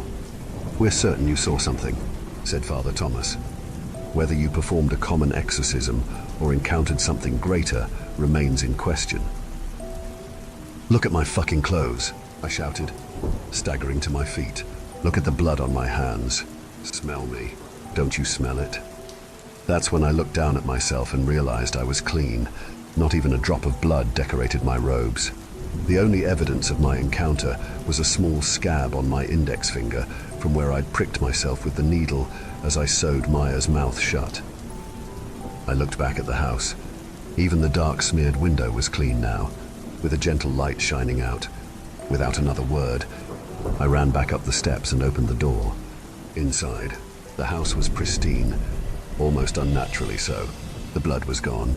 The stink too, somewhere. A vanilla candle was burning. Gentle music played on the speakers overhead. "The girl," I said to no one in particular, and now I was running up the stairs two at a time again. I ran down the hall and burst into her room. half expecting to find her hanging from the ceiling by her feet, a mass of skin and sinew hanging from her mouth. Instead, I found her lying still, almost death-like in bed. She wore a spotless white dress, and her hair fell about her head on the pillow as if perfectly arranged, strand by strand. She was beautiful now, no longer the creature of paper and bones I'd encountered hours earlier. The only evidence that anything had happened was the silver thread still in place, sealing her mouth shut. I heard the other priests approaching from behind me. "None of this is right," I said. "None of it was this way." "I believe you," said Father Thomas, putting a hand on my shoulder. "We have seen stranger things. The devil can be exceptionally tidy when he chooses to be." Or could it be that Father Matthew elected to perform a wholly unnecessary surgery, said Father Anselmo, gesturing to the girl's lips. "We can pray that such is the case, for her sake," said Father Thomas. "In the meantime, we will proceed as if this is a true lieutenant of hell, likely of the third circle." I gave him a look. There were no such things as circles of hell in the canon. "Gluttony?" asked Father Anselmo, incredulous. I thought they were supposed to be fat. Father Thomas shook his head. "Remember your Aquinas," he said. "Gluttony takes 5 forms: lauta, too luxurious; studiose, too elaborate; nemis, too large a quantity; prepropere, eating at the wrong time; ardenter, eating too fast. A glutton may be any size." I could tell Father Anselmo wanted to argue, but he was the trainee after all, and it wasn't becoming to argue, especially in front of a stranger. He bit his tongue. "Very well then," said Father Thomas. "Then we shall proceed. Prepare bindings of cloth soaked in holy water. Wrap her once at the shoulders, once at the wrists, once at the ankles. Father Matthew, if you are feeling up to the task, another set of hands would be useful, especially since time can be a factor in some cases. We will want to get her back to the Vatican as soon as possible. Before." As he spoke, I saw a hint of movement coming from the girl's direction. Glancing over, I saw something thick and black peek its head from between the 2 middle stitches of the mouth, where the gap was greatest. It could have been a worm, a tongue, a snake, a centipede. Before I could get a good look, it pulled back inside. I helped Father Anselmo prepare the bindings, though I could tell he would have rather done the job himself. They'd brought holy water in some kind of red-brown earthenware jar that I hadn't seen before. We soaked 3 long strips of cloth and bound the girl, who didn't stir once. Though I had never heard of such a protocol before, the process made sense. 3 bindings representing the Trinity, the Father, Son, and Holy Spirit uniting to bind the demon. 2 hours later, we were on a private plane bound for Rome. The aircraft was luxurious by any standard, with plush white leather chairs emblazoned with the flaming sword of Saint Michael in delicate black embroidery. 2 pilots sat up front, through a security door that looked extra thick. They'd made a point of letting me know they were both well armed. Of course, I wondered why such levels of protection were necessary, but I just nodded as if this was all perfectly normal. "Enjoying the accommodations?" asked Father Anselmo. Father Thomas had drifted off at takeoff, snoring loudly. Maya lay nearby in a seat they'd reclined to dorm a bed. "Father Anthony and I flew coach if we flew at all," I said. "Usually we drove." He scoffed. I suppose you think you're superior because of your humility? "I never said any such thing," I said. But he was right. "You didn't need to," he said with a sneer. He cracked his knuckles, and then scratched furiously at the back of his head. "You only reveal your own ignorance. We, the Knights of Saint Michael, are the very sword of God. One does not enter the battlefield on bended knee, supplicating to his opponent. He comes out in armor of gold, wielding a sword of fire, striking fear into the hearts of the demons." Now it was my turn to laugh. "So the leather seats, that's the modern-day equivalent of a flaming sword. I'm sure they terrify the devil." Father Anselmo stood and stretched. He itched at his scalp again, furiously. "I read about you on the way over," he said. "A convert, widowed. You wear the robes." But you're different than those of us who grew up in the faith, who never knew a woman's touch. Before, I'd been slightly annoyed at Father Anselmo. Now, at the mention of my wife, I felt my blood rising. God comes to us all at different times, I said, quietly, but my hands were balled into fists. Save it for the flock, he said. We're all priests here. We should speak honestly. You and I, we're not the same. When my wife was in high school, she had a terrible boyfriend. He was an honor student and a top athlete. Popular, beloved.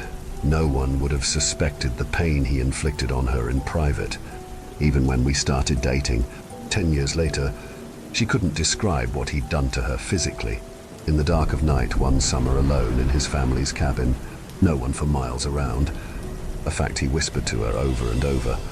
All she would say is that a few days later, after praying the pain would go away on its own, that she'd driven herself to the doctor, who gave her stitches and promised not to tell her parents. Somehow, even after what he'd done, she couldn't break up with him. They continued dating through prom, even into the summer after senior year. She tried not to be alone with him, but it was futile. He hurt her again and again. When they finally broke up, there was no big confrontation. It was just the standard ending where they both went to college and drifted apart. Eventually realizing they were no longer a couple, when they saw each other on holiday breaks, they acted friendly, even though his presence was enough to send her into a panic. After hearing the story, it occurred to me that I might have a moral obligation to find this man and hurt him as badly as he'd hurt her. Maybe to kill him, partly to spare any future women he might date from a similar fate. But if I'm being honest, it was mostly pure revenge. Naturally, Sophia was utterly opposed. Maybe she wanted to protect me from the consequences of such a thing. More likely, she knew I wouldn't have a chance against him. He'd been an all-state wrestler and outweighed me by 20 pounds.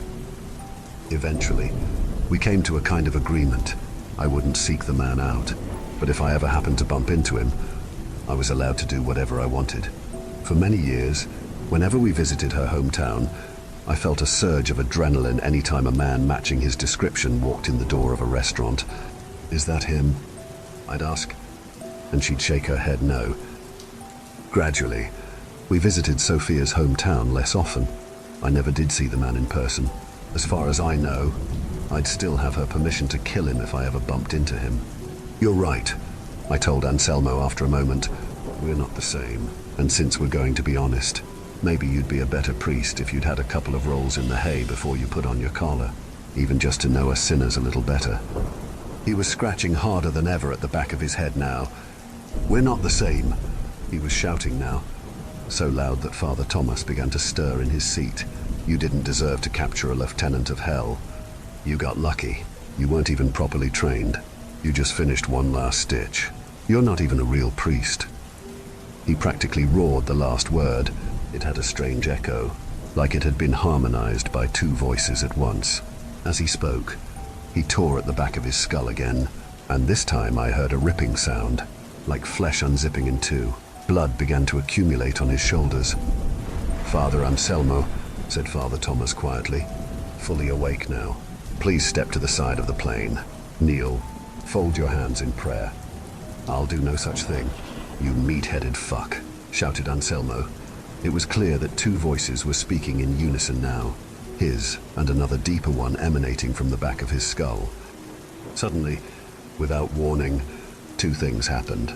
Father Thomas began to say a Hail Mary in the original litany, So fast that the words flowed together in a steady hum. Second, he pelted Father Anselmo with a jar of holy water that exploded as it collided with his chest, sending fragments of pottery and liquid everywhere. "Behind me," he shouted between recitations. I stepped back. As I did, the plane shook, and I nearly fell. The sky had been cloudless when we took off from LA. Now, dark thunderheads had gathered outside, blotting out the sun and pelting the small windows with rain. Father Anselmo had taken a step back after absorbing the force of the water jar. He also turned 180 degrees, revealing his back to us. There, I saw a bloody face no bigger than a baby's skull protruding just above where his neck met his hairline. The baby's contorted mouth shouted every syllable as Father Anselmo screamed. "There's nowhere to run to.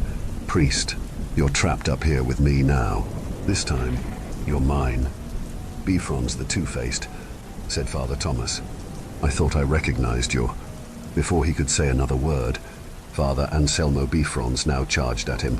I realized that in addition to the tiny head, he'd sprouted an extra set of arms and legs, which extended from his elbows and knees and had now grown almost as large as the original ones.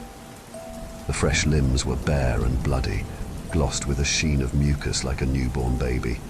Bifrons fell on Father Thomas with his full weight, beating at him with the bloody limbs and biting at his face with his fast-growing new head. But Father Thomas had been prepared. Pushing Anselmo to the side with one hand, he took a small silver blade in the other and stabbed it to the hilt into the baby head's right eye. The baby screamed a low growl that seemed to shake the very air inside the plane, and the aircraft dipped again, this time by 100 feet or more, tossing us all off our feet. When I looked back at Father Thomas, his forehead was bleeding from falling against the edge of a chair, ignoring the injury. He dug into his bag and removed 3 more knives. "Demon of greed," he said, gesturing to the demon. "Bifrons, we can contain him if we seal all 4 eyes. Try to stay back. Let me work." Even as he said it, though, I could see him wobbling on his feet. He touched his forehead, and the blood was gushing now. "Bad luck, Father Thomas," said Bifrons. "I suspect our next little conversation will be in my place." He charged at Father Thomas again, but the priest was ready. Deftly, he stabbed 2 knives into the eyes that had once been Anselmo's. The demon howled in pain, so loud that my ears began to ring, and I fell to my knees. Outside, the clouds had fully blotted out the sun. Everything seemed to be shaking. I wondered if we were falling into the deep, black sea. Thomas fell back now, his head thwopping the ground with an unpleasant crack. He didn't open his eyes. Across the plain, the demon rose, fixing me in its one remaining eye. The lights shorted in the plain, and the engines went silent. Everything was black, save for the occasional flash of lightning. It seemed to me that I was about to die, or that perhaps I already had.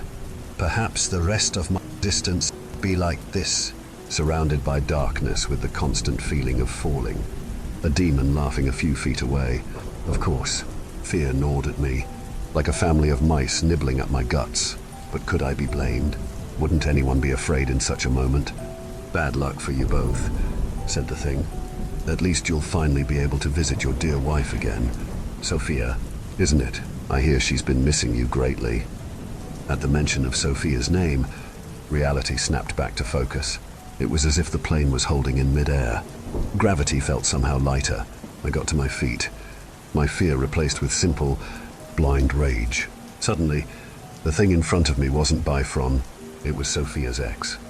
I reached forward and uncurled the final blade from Father Thomas's limp, bloody fingers. "I told you not to talk about my wife," I said. I could feel her there with me again. Silently, I asked if our deal was still on, if I could still kill him. I can't be sure, but I think I heard her whisper, "Yes." Now it was my turn to charge forward. My vision narrowed. Through the darkness, all I saw was the one cruel, white eye staring at me. I thought of my wife. Then I drove the blade home. On the tarmac in Rome, a man with red robes was waiting for us. I recognized him from a pamphlet I'd once read as Cardinal Robles. He reacted little as he surveyed the bloody scene. The pilot still hadn't left the cockpit. I suspected it was some sort of protocol. Father Thomas lay in my lap, his head bound with a pillowcase I'd fashioned into a makeshift bandage. Both Maya and Anselmo's bodies lay peacefully on the floor, her mouth sealed with thread, his eyes with daggers. After a moment, the Cardinal began to laugh. "You'll have to forgive me, Father Matthew," he said. "It's not often that I send my men out to capture one demon, and they come back with 2. I coughed up a bit of blood. I wondered when I'd been injured. I didn't feel like laughing. "Enough," he said. "I think we'd better get these 2 back home before a 3rd one shows up." "What do you say?" I nodded weakly. "We'll get these 2 to their new accommodations, and then we're going to have a nice long chat," said the Cardinal. I'm starting to think that Saint Michael has big plans for you. I squirmed uncomfortably in the ancient stool, its uneven padding forcing me to sit at a slant. In retrospect, I'm sure Cardinal Robles chose it on purpose. He wanted to see me as uncomfortable as possible, all part of the test. Of course, I was nervous already. As intended, the Grand Chapel's ceiling soaring above us made me feel small. 66 feet above us, God reached out to Adam, granting him life. The metaphor was obvious. I was Adam, waiting for my prize. But what was the Cardinal about to give me? The old man fixed me in his gaze. "What do you know about hell?" he asked after a few moments. I thought back to my training. "Hell is the absence of God," I answered carefully. He smirked. "Good. Cautious answer. We like caution here. Sometimes. Other times, we prefer cojones." He started laughing, as if he'd just made some kind of outrageous joke. The Cardinal had grown up on the streets of Montevideo in Uruguay. He had a reputation for crude jokes. Some people called him direct. Others called him an asshole. I suppose he was both. "Let me rephrase," he said. "Suppose I were to ask you the geography of hell. Could you draw me a map? Could you describe its mountains, its swamps?" I shook my head. "I have never thought of it as a physical place," I answered, still careful. "Of course not," he said. "But you're not so stupid as to deny the connection between the physical and spiritual." "Correct. Take your little altercation in Los Angeles. You sewed the girl's lips shut." "Correct. But if that's all you did, there would have been no effect. You were able to quell the demon's hunger because the sewing of the mouth had a metaphorical, spiritual equivalent. Same with the demon's eyes on the plain. Think of Matthew 18:9. "And if thine eye causeth thee to stumble, pluck it out, and cast it from thee. It is good for thee to enter into life with one eye, rather than having two eyes to be cast into the hell of fire." Now I'm a bit lost, I confessed. The Cardinal rubbed at his temples, Clearly disappointed. "Let's try this one more time. Stop being so goddamn careful, or I'm sending you back to the States to study under Father David." I shuddered at the thought. Father David was a notorious coward, a priest only fit to deal with minor exorcisms. He had called the Vatican for assistance so many times on major ones that he'd earned the name Father Backup amongst his peers. "Those things you sealed, where do you think they live?" "Think back to Maya Knowles's house." I closed my eyes and thought back to the house where I'd sewn Maya Knowles's lips shut. I had spent every hour since then trying to block out the smell of blood and colon, the thickness of the air. Suddenly, I found I was speaking, almost without trying. "A swamp," I said. "Thick mud, shit raining from the sky." The Cardinal's eyes lit up. Yes, more. Someone always screaming. Animal sounds. The air is freezing. There's a constant hail pelting the burning mud. "Yes," he shouted, and then he began to recite. "In the third circle I arrive, of showers. Ceaseless, accursed, heavy, and cold, unchanged. Forever, both in kind and in degree. Large hail, discolored water, sleety floor. Through the dun midnight air streamed down amain. Stank all the land whereon that tempest fell." I struggled to remember where he was quoting from. Certainly not the Bible this time. "Inferno," he said after a moment, looking disappointed. "You're not a literary man." "I studied engineering in college," I said, more of a math brain.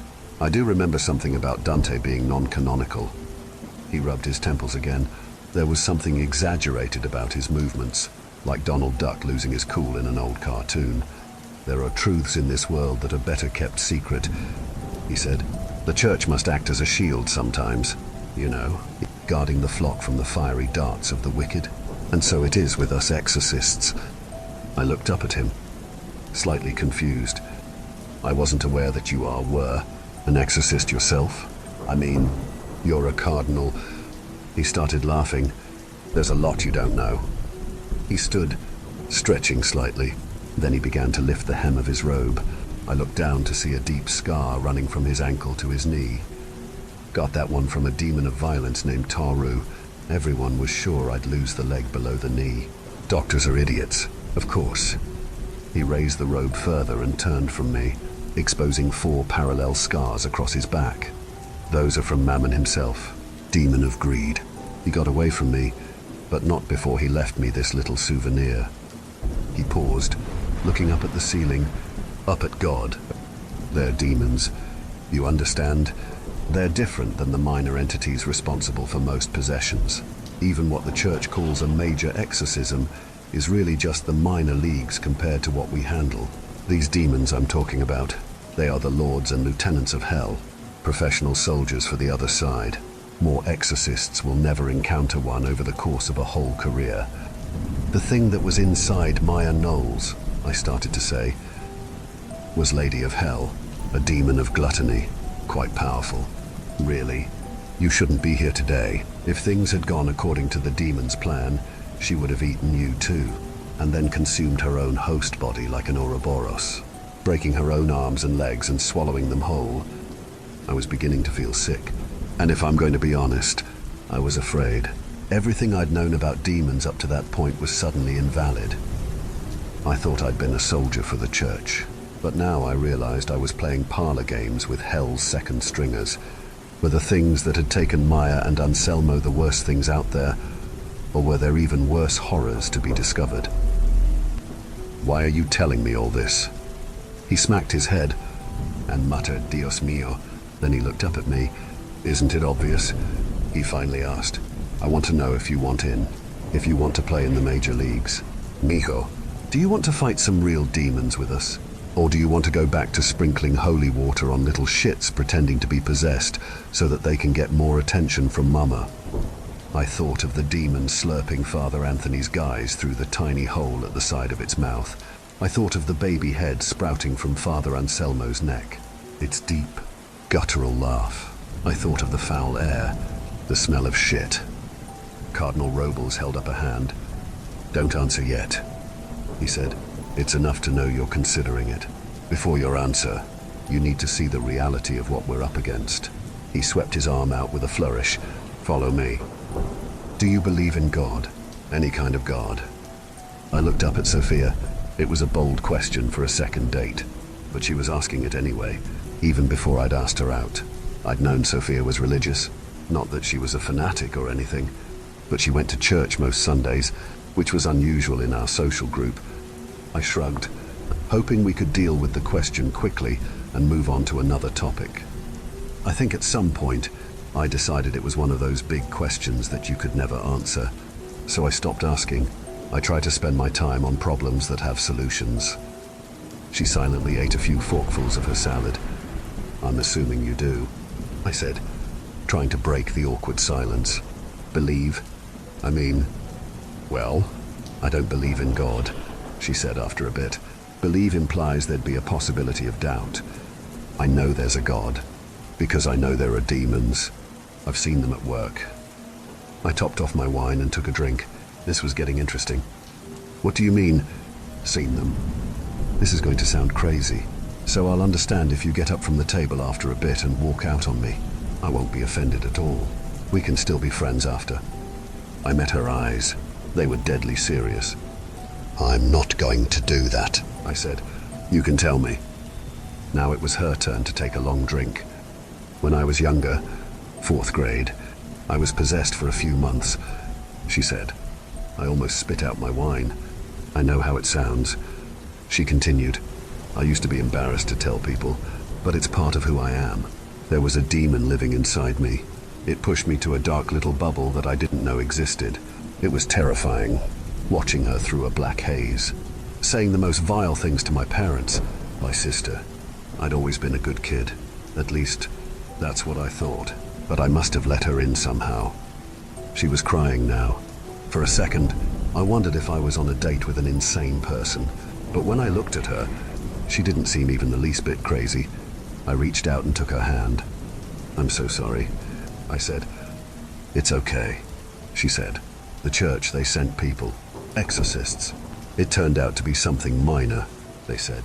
It didn't feel minor to me, but their prayers made it go away.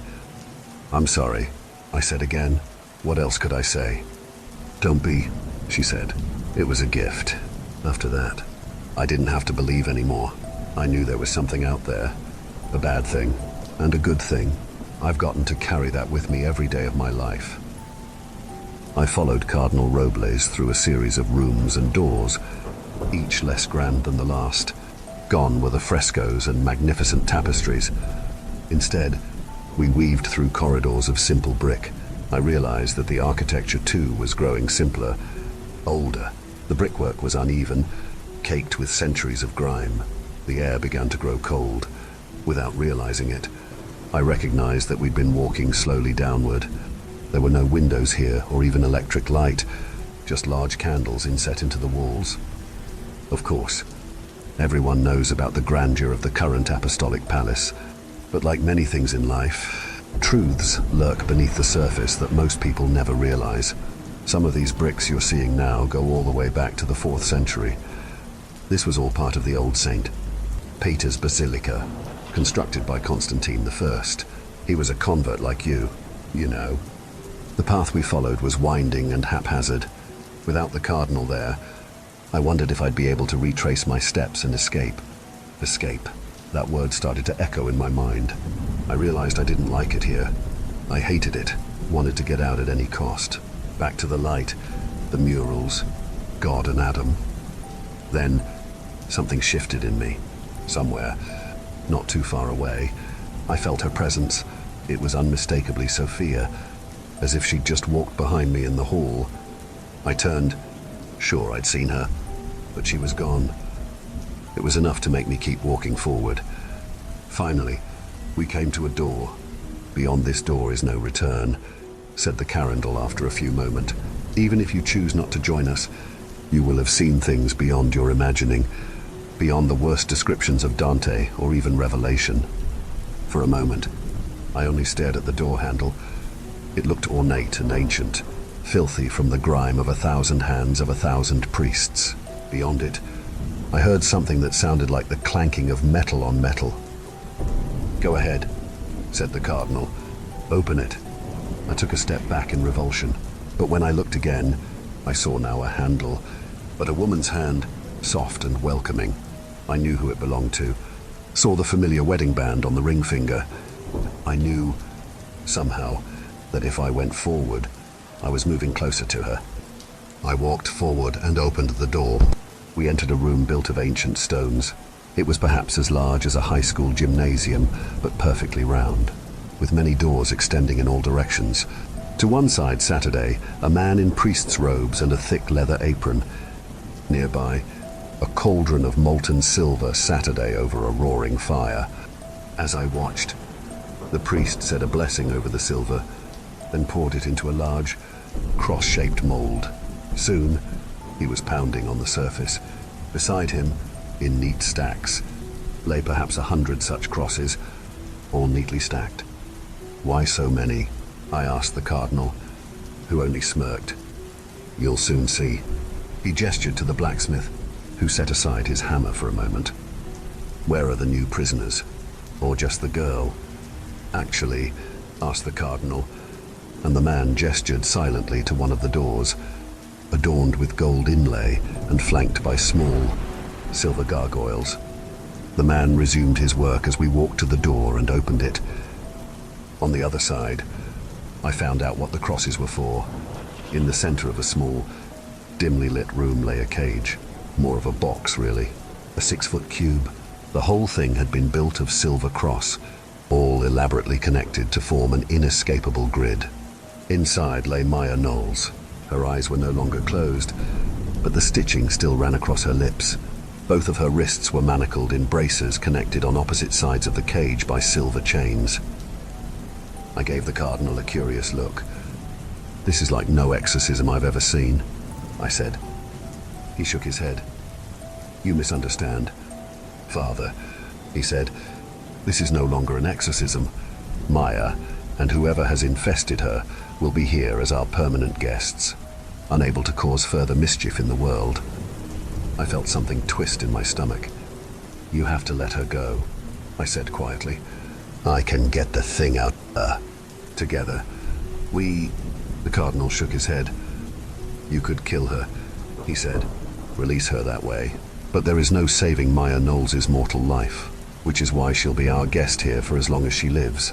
For as long as the demon is trapped within Maya's mortal coil, it will be unable to hurt another soul.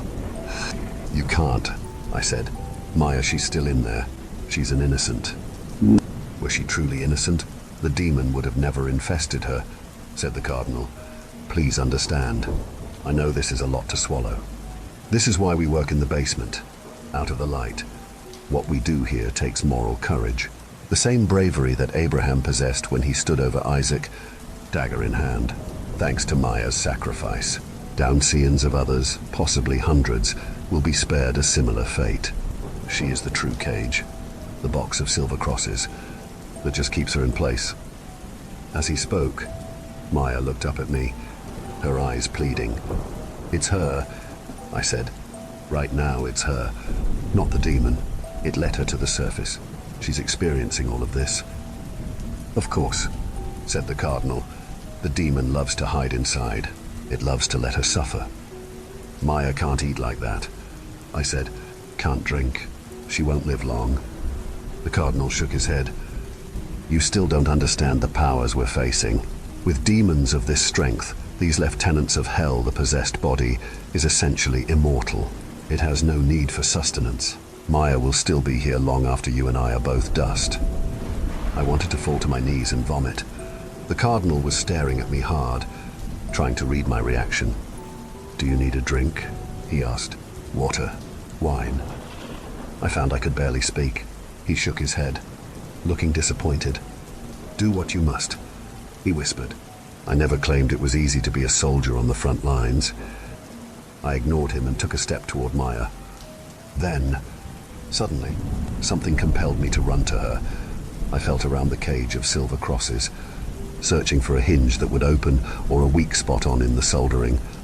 Step away, shouted Cardinal Robles. He was keeping his distance from both of us. You still don't know what you're dealing with, and those restraints aren't built to be permanent.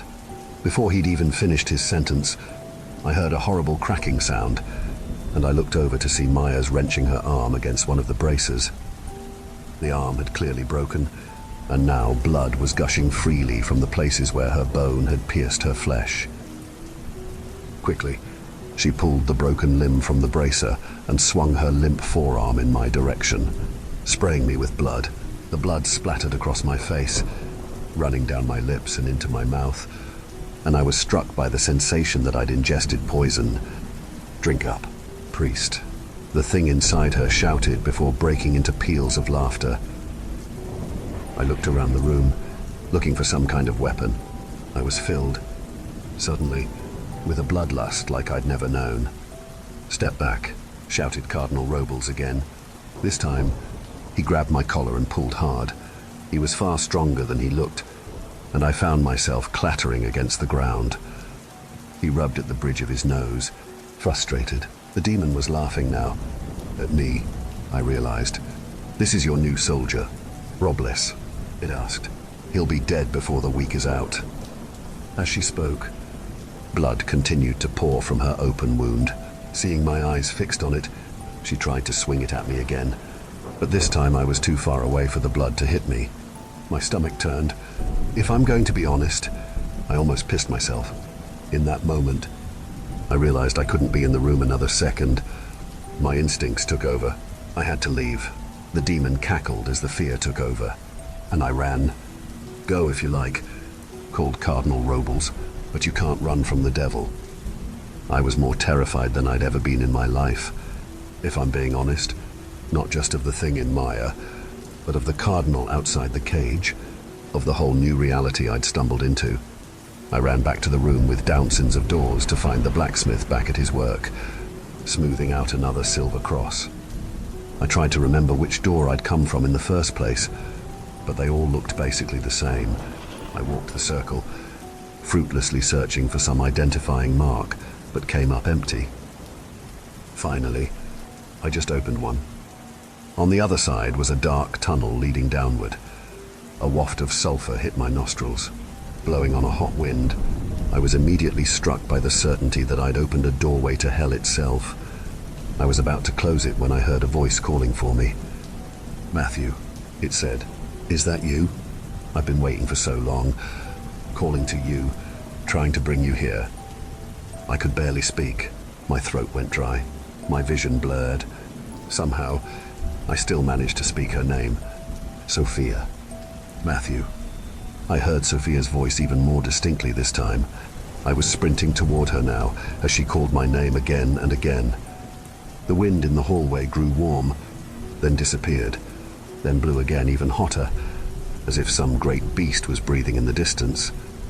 Finally, the hallway ended, terminating in a large chamber built of ancient bricks, all coated in a sheen of wet, with the rocks themselves sweating.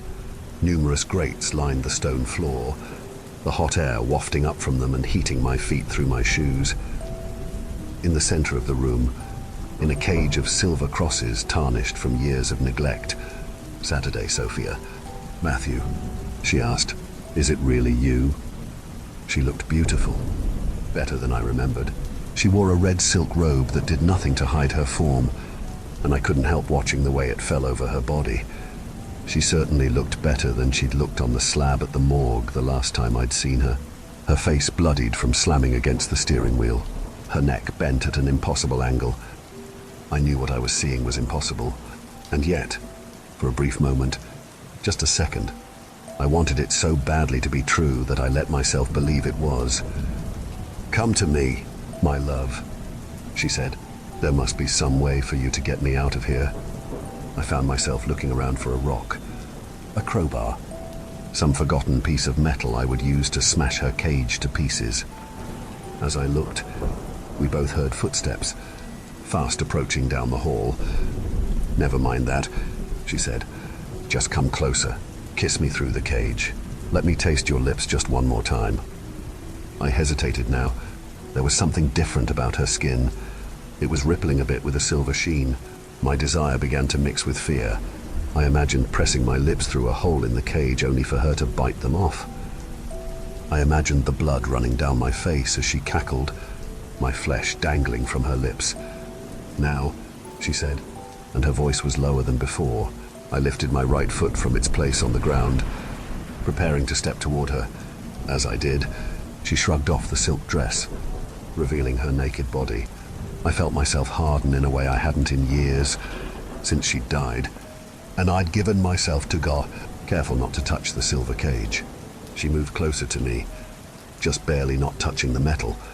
Come, she said. I lowered my foot to the ground. The scar, I said after a moment. The burn on your shoulder, it's not there anymore. I'm whole now, she said. I'm perfect.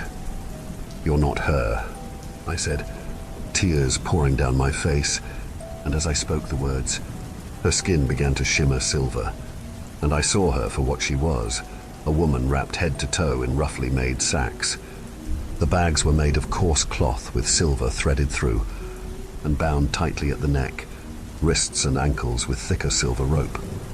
Before I could speak another word, she lunged forward, lurching against the side of the cage. There was a sizzling sound from where she threw her shoulder against the metal, and she screamed in pain, her voice more like a chorus than a single woman's howl. I staggered back and fell on the slick, wet ground. You see it. Then, for what it is, asked Cardinal Robles, approaching from behind me.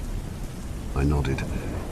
She has had many names, but she's known mostly as Abizu, said Cardinal Robles. You can call me Abby if you like, said the thing in the cage. She had retreated to the center now, away from the lattice of silver crosses. Since we're so close and all, we were just about to have a little moment, weren't we, Matty? You don't know a thing about me, I said, but she started laughing. Then she held up her hand, which was bound inside the cloth bag. She pulled at it with her opposite hand, revealing the outline of a missing finger. They didn't get all of me in here, she said. There was a piece I'd left out in the world. Ask them where I left it. Matty, ask them where it was. How do you think I've been calling to you all this time? How do you think I know you so well? I looked over at Cardinal Robles, who slowly nodded. There's much to explain, but not here. He looked agitated, walking over to a small hole in the wall. He shouted down, his voice echoing, Tell someone that the fucking holy water needs a fresh blessing." Then he smiled again and turned back to me. "Natural hot springs," he said, gesturing to the vents. "You bless the water, and voila, keeps them nice and docile. Most of the time. Now, come on, before she tries to dress up like your high school crush and gets you worked up all over again." Slowly, I backed away, following the cardinal out of the room. The whole time, the demon's eyes didn't leave me. Beneath the bag covering her head, I saw her tongue poking out, forming a small wet spot. "See you again soon," she said. "Sooner than you think." And when she said the words, I believed her, and I was terrified, because for the first time, I truly believed a demon had seen my soul and known the weak places in it, because I knew I was imperfect. Abizu called after us as we ascended through the dreary maze. At first it was my name, over and over again. Then it became more of a guttural moan, some sort of cross between pleasure and pain. Even knowing what she was, it took everything in me not to turn back and run to her. "You're trembling, Father Matthew," said Cardinal Robles. "But is it your body or your faith that's shaking?" "I'll be fine," I said, still unable to control the palsy. I was still trying to digest everything the demon had said. "Is it true?" I finally asked. "That she left a piece of herself somewhere? What did she mean?" "Search your heart," he said. About a year into our marriage, I woke to find Sophia missing from bed. I got up and walked down the hall. The house was utterly silent. Then, beneath the silence, I heard a sharp intake of breath, the sound you make when you're doing everything in your power not to cry out. Coming down the stairs, I saw a light on in Sophia's sewing room. I heard the sound again, and I called Sophia's name, but there was no response. Finally, I came to the doorway of the room and looked inside. There sat my wife, a half-finished quilt on her lap. I recognized it as one she'd been working on earlier that day, a blue and white pattern inspired by old Dutch Delftware, except now a deep red had soaked through. "Sophia?" I asked, but she didn't respond. She was doing something with her left hand, picking at it maybe, pressing something. I took a step forward. She inhaled, gritting her teeth, trying not to scream. Then I saw the needle. It was a large one, perhaps 4 or 5 inches long. She had inserted the pointed end into the palm of her hand and was pressing on it now, pushing it deeper and deeper into the skin. As I watched, she pushed with all of her strength, and the needle made a tent of the flesh on the opposite side of her hand before finally piercing through, the blood blooming red around it. She sighed in relief now, tears coming to her eyes. "Sophia," I screamed, running to her, and something seemed to flash on in her eyes. "What are you doing?" "I got 3 stitches wrong," she said quietly. 3 in a row. I had to punish myself. "We need to call a doctor," I said. She was crying now. "There's something wrong inside me," she said. "Something it left behind. It won't come out. It's been there so long. It's all tangled up. It's a part of me now, forever and ever." I was still looking at the needle, trying to decide if I should pull it out or wrap it in cloth before I called 911. "They thought they got it out, but they didn't," she said. "Not all of it." I was nearly hyperventilating as we continued our ascent. The memory of the needle had flooded through my mind all at once. Of course, Sophia had many such episodes. It wasn't exactly that I'd forgotten them, but they were compartmentalized, kept separate from the Sophia I wanted to remember. At the same time, I was well aware that Sophia had been possessed once, and that it had left its scars on her forever after. If I'm being honest, half the reason I joined the clergy was to exact some measure of revenge on the demons that had hurt her. "Wait," I said. "So you're saying that demon, that was the one who—" "Abizu possessed your wife when she was a young girl," said the cardinal. "We sent 2 of our best exorcists. At first, the demon fought to stay in. Then, just before they could perform the ritual of binding, the demon escaped back to hell. Apparently, she left a bit of herself behind inside your wife. He wiggled a pinky in explanation. I thought of the thing in the cage, the missing finger under the cloth bag. After that, Abizu possessed another girl in South Korea.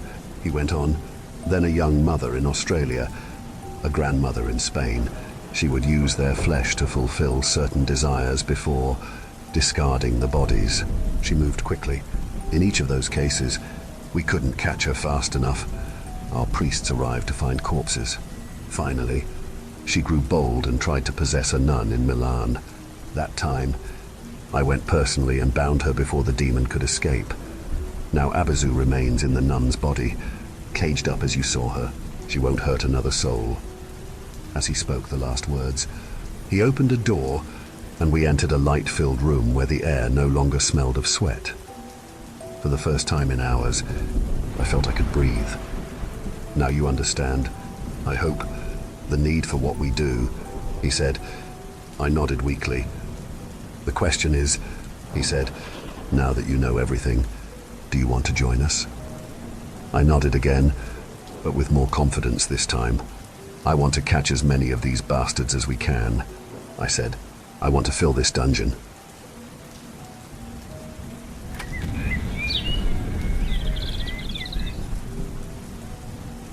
I met my girlfriend, let's call her Diana, when I was living in a bustling city. She worked at the same office as I did.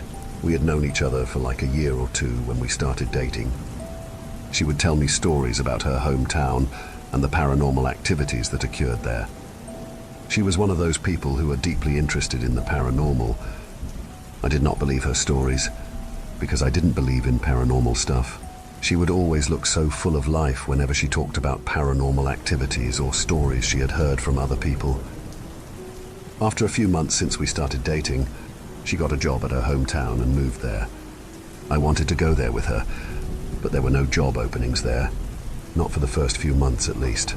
I applied for a few jobs in her town and finally was able to land one. I could not wait to see her again because I hadn't seen her for months. I remember how Diana and her family welcomed me with open arms when I first entered the town. They fed me delicious food at her home and I formed bonds with her family. In addition to her parents, she had a little sister who was the world to her. Her sister was called Lily. She was a shy, quiet little girl who barely spoke to anyone. Diana had told me how often Lily got sick and how no doctors knew what was wrong with her. Diana would tell me how she and her family thinks that something else was causing Lily to get sick so often. On that day when her family welcomed me, her dad Daniel took me into his room. I wondered what he was trying to do. "Son, I heard that you're going to live in this town," Daniel said, his gaze fixed on me. I nodded in response to his question. "Then there are rules that you must follow." Daniel cleared his throat. "Do not fish at the pier past 12 a.m. in the night. Do not go into the woods past 9 p.m. And finally, do not go anywhere near the beach to the south at sunset. This final rule is one you must never break under any circumstances." I nodded, even though I did not believe him. I believed that everything must have a scientific explanation, and paranormal stuff are made up by people as a way to pass time or for entertainment. After that, I went back to dine with the rest of the family. The rest of the day went normal. Obviously, I couldn't stay at Diana's house, so I ended up renting a place close by to her place. We would go on dates occasionally as I got used to her town. Even though I did not believe her father Daniel had said, I avoided breaking the rules he mentioned out of respect for him. One day, when we were on a date at a local cafe, I brought up what her dad talked about with me. His list of rules. "Yeah," she said. "As long as you are not there at the times my dad mentioned, you're safe." I have to admit, the creepiness of those rules were getting to me. At first, I had thought that this was all a ploy by her dad to get me to break up with her. But seeing as how she herself validated his rules, I was not so sure anymore. As I grew more accustomed to the town, I would go to this beautiful beach to relax. I would use this swing in the woods that led to the beach. I could get a good view of the beach from there. There was always this one kind old lady, let's call her Matilda, who would talk to me whenever she saw me there. She would come there almost every evening to get wood to burn. I enjoyed those days. I enjoyed our conversations. She would tell me stories of the past, about the time when she was young. And at every day, when sunset draws near, she would hurry home after telling me that I should not stick around longer, even though I would have done so without her telling me. And one day, when I was chilling on a bench at the beach at evening, I fell asleep because I had not slept well the previous night. I had a strange nightmare of an old man strangling me when I was on the bench and woke up. No one was there. It was quiet, with the sound of waves splashing. It was dark, with the clouds in the sky shaded with red. I looked at the time. It was already sunset. All of a sudden, I felt a chill run down my spine, like I was not alone. I quickly got back into the woods to go back home. As I was walking in the woods, I saw the old lady, the same one who would always talk to me in the distance. She was standing completely still, with her back turned. I did not notice it until I got close enough to her. She had no feet, and she was hovering above the ground. She turned around to look at me. Her eye sockets were empty, and she was grinning from ear to ear. It was not humanly possible. The minute that happened, I heard sounds of women laughing from all directions. They sounded hysterical. I covered my ears and turned my eyes away from her. And then, when I looked at where she was before, she was gone. I ran as fast as possible. The laughing voices were still there, echoing from all directions. Their volume did not change no matter how far I went. I covered my ears and made my way towards home. The people on the street shot me weird glances, as though they were staring at someone who went insane. As soon as I entered my house, the laughing voices stopped. It was as quiet as it had always been.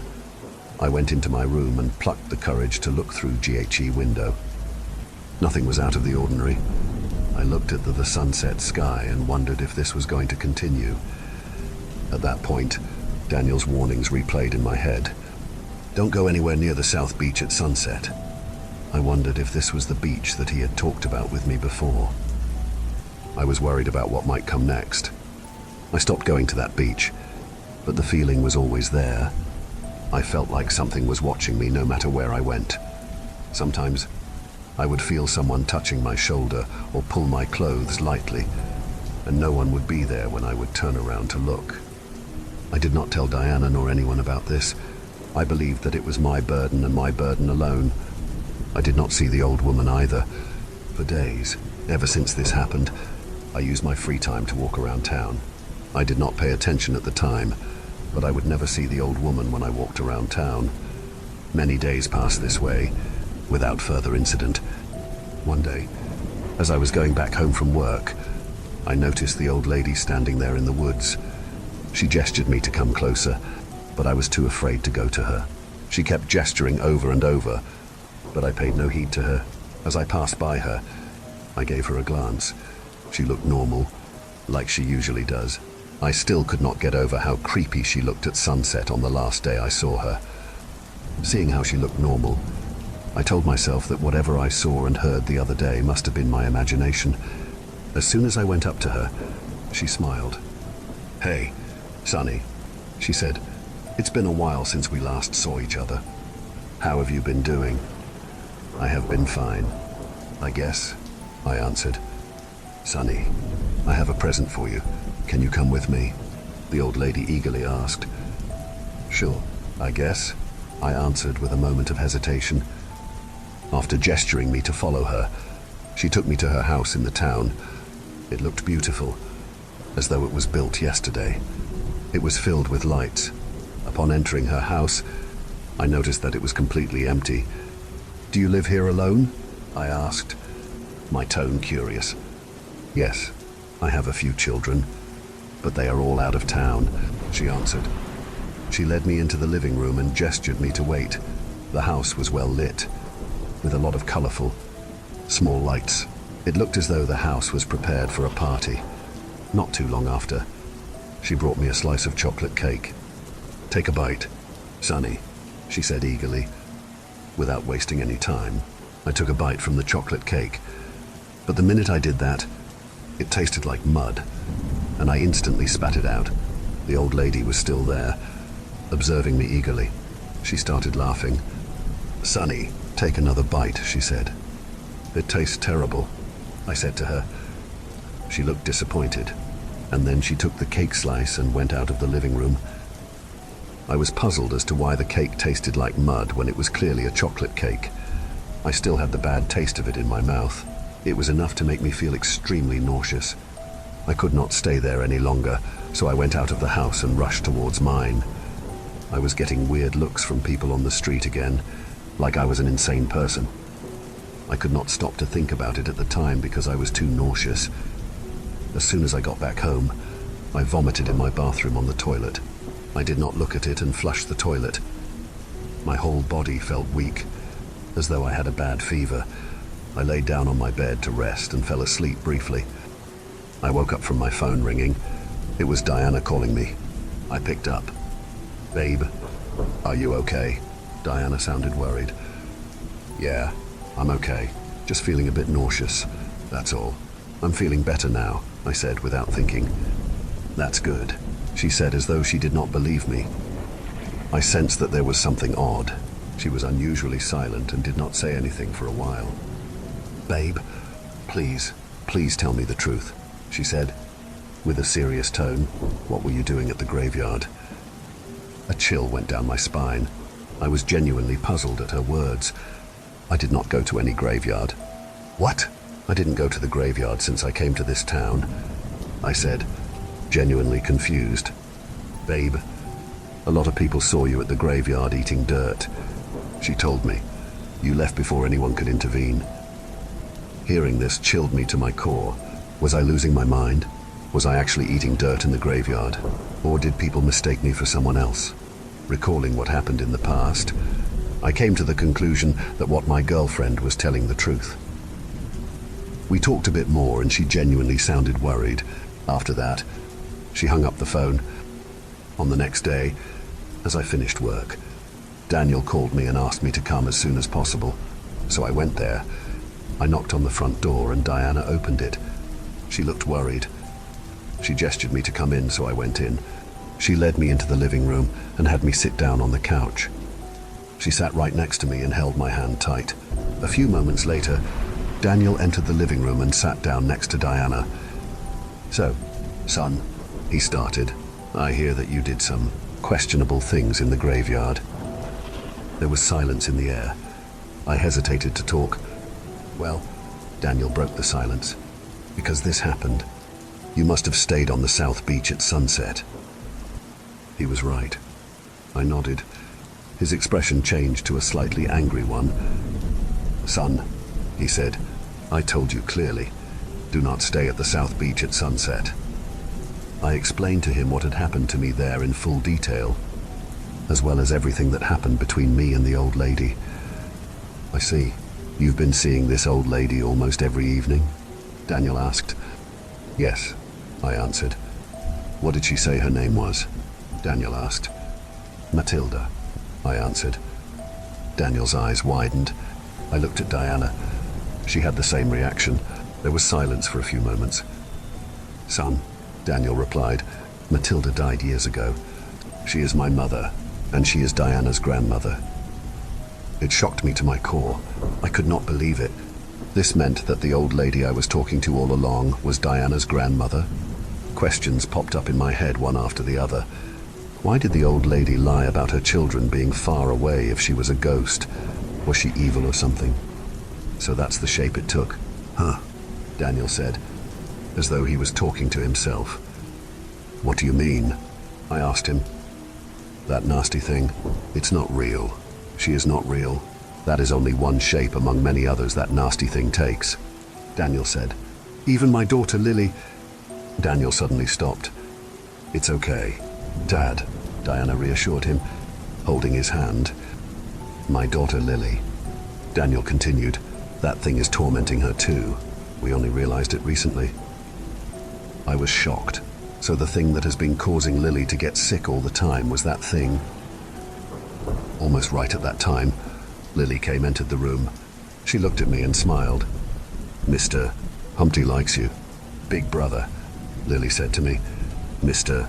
Humpty wants Big Brother to hang out with him. Come." Before I could answer, Lily was pushed away by an unseen force, and she started struggling against something on the ground. It was as though something invisible was trying to strangle her. Before we could reach her, she stopped. She had passed out. Daniel took her in his arms as he cried. He was whispering something that I couldn't quite make out. After that, he went out of the room. I could see Diana covering her face with her hands, crying. I tried to console her the best I could. When she finally calmed down, I asked her to tell me everything. She told me what happened.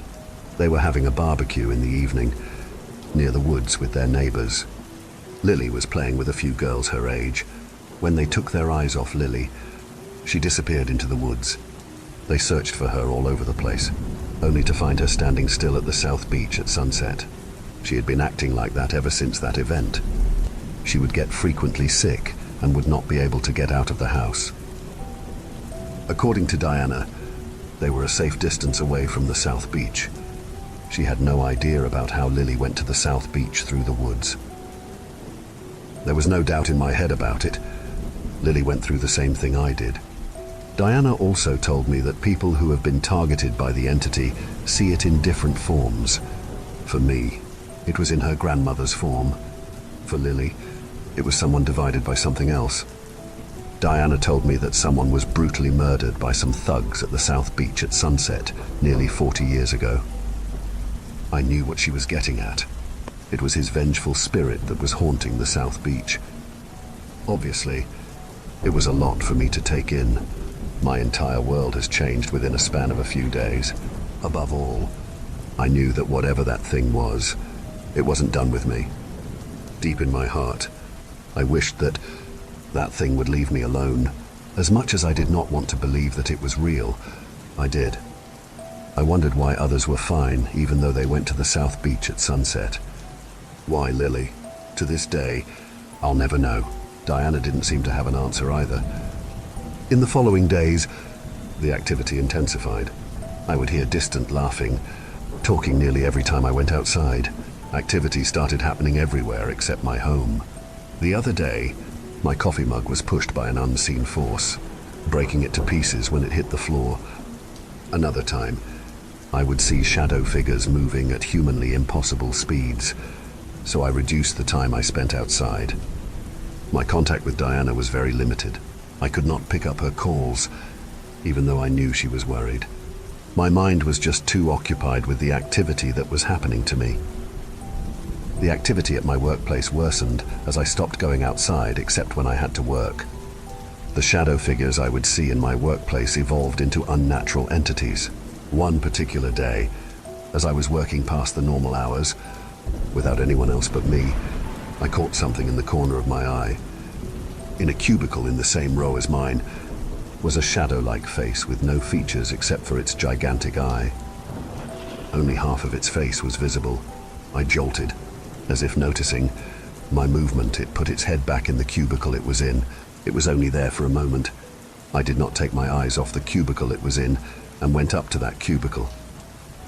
To my surprise, the cubicle was empty. I was too scared at that point, so I was about to go home.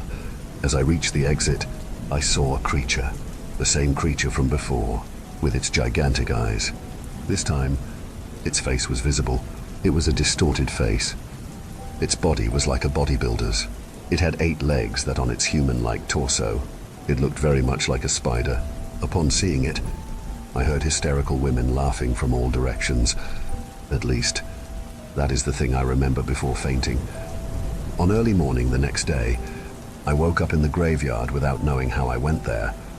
I looked at the visible parts of the street. There was no one around. Figures since it was early morning after all. I quickly hurried towards my house, my body aching with pain. After reaching my house, I decided to call someone, anyone who can help me. I reached for my phone in my pockets, only to realize that it was gone. I was too scared to be outside, so I couldn't afford to go back and search for my phone. So I went inside my house and took a shower. The weight that I had felt the whole time was gone as soon as I entered my room. That was when I noticed the wounds on my body. There were scratches and bruises everywhere. What happened to me last night? I wondered. Still, the image of the spider-like creature lingered in my head. Those gigantic eyes, the distorted face. If possible, I never wanted to see the creature again. After showering, I lay on the bed, thinking. Not too long after, I heard knocks on the door of my room. I opened the door. It was Diana. She looked very worried and sad. She asked me to tell her everything about what has been happening to me. So I did. She called her dad and told him the whole story. She and her dad offered to help me with this situation, and I accepted gratefully. I had heard that Lily went through this similar experience, and with the help of some exorcists, it is not as intense anymore. Ever since that, I haven't gotten out of my house much. I am currently taking leave from work, thank God for vacation leave. I've seen a few exorcists, but my condition hasn't improved. Every time I go out of my house, I see that spider-like creature in the shadows, looking at me. Sometimes it disappears. Other times, it runs towards me with inhuman levels of speed and I would faint, only to wake up with scratches all over my body. Oh, and I also figured out that staying in my house keeps it away, so I am spending more and more time in my house. Diana is helping me with food and errands. Thank God I have such a wonderful girlfriend like her. I am too scared to go outside anymore. At the same time, I am wishing to be rid of this curse, ghost, spider, or whatever it is. So I'll remain in my safe haven until exorcists are able to get rid of this entity. Thank you for venturing into the darkness with us. If you dare to explore further, be sure to subscribe to our channel for more spine-tingling tales of horror and the supernatural. Remember, the shadows hold endless mysteries, waiting to be unveiled. Stay tuned for more bone-chilling stories as we continue to traverse the eerie depths of the unknown together. Until next time, may your dreams be free from the haunting echoes of our tales. Or perhaps not.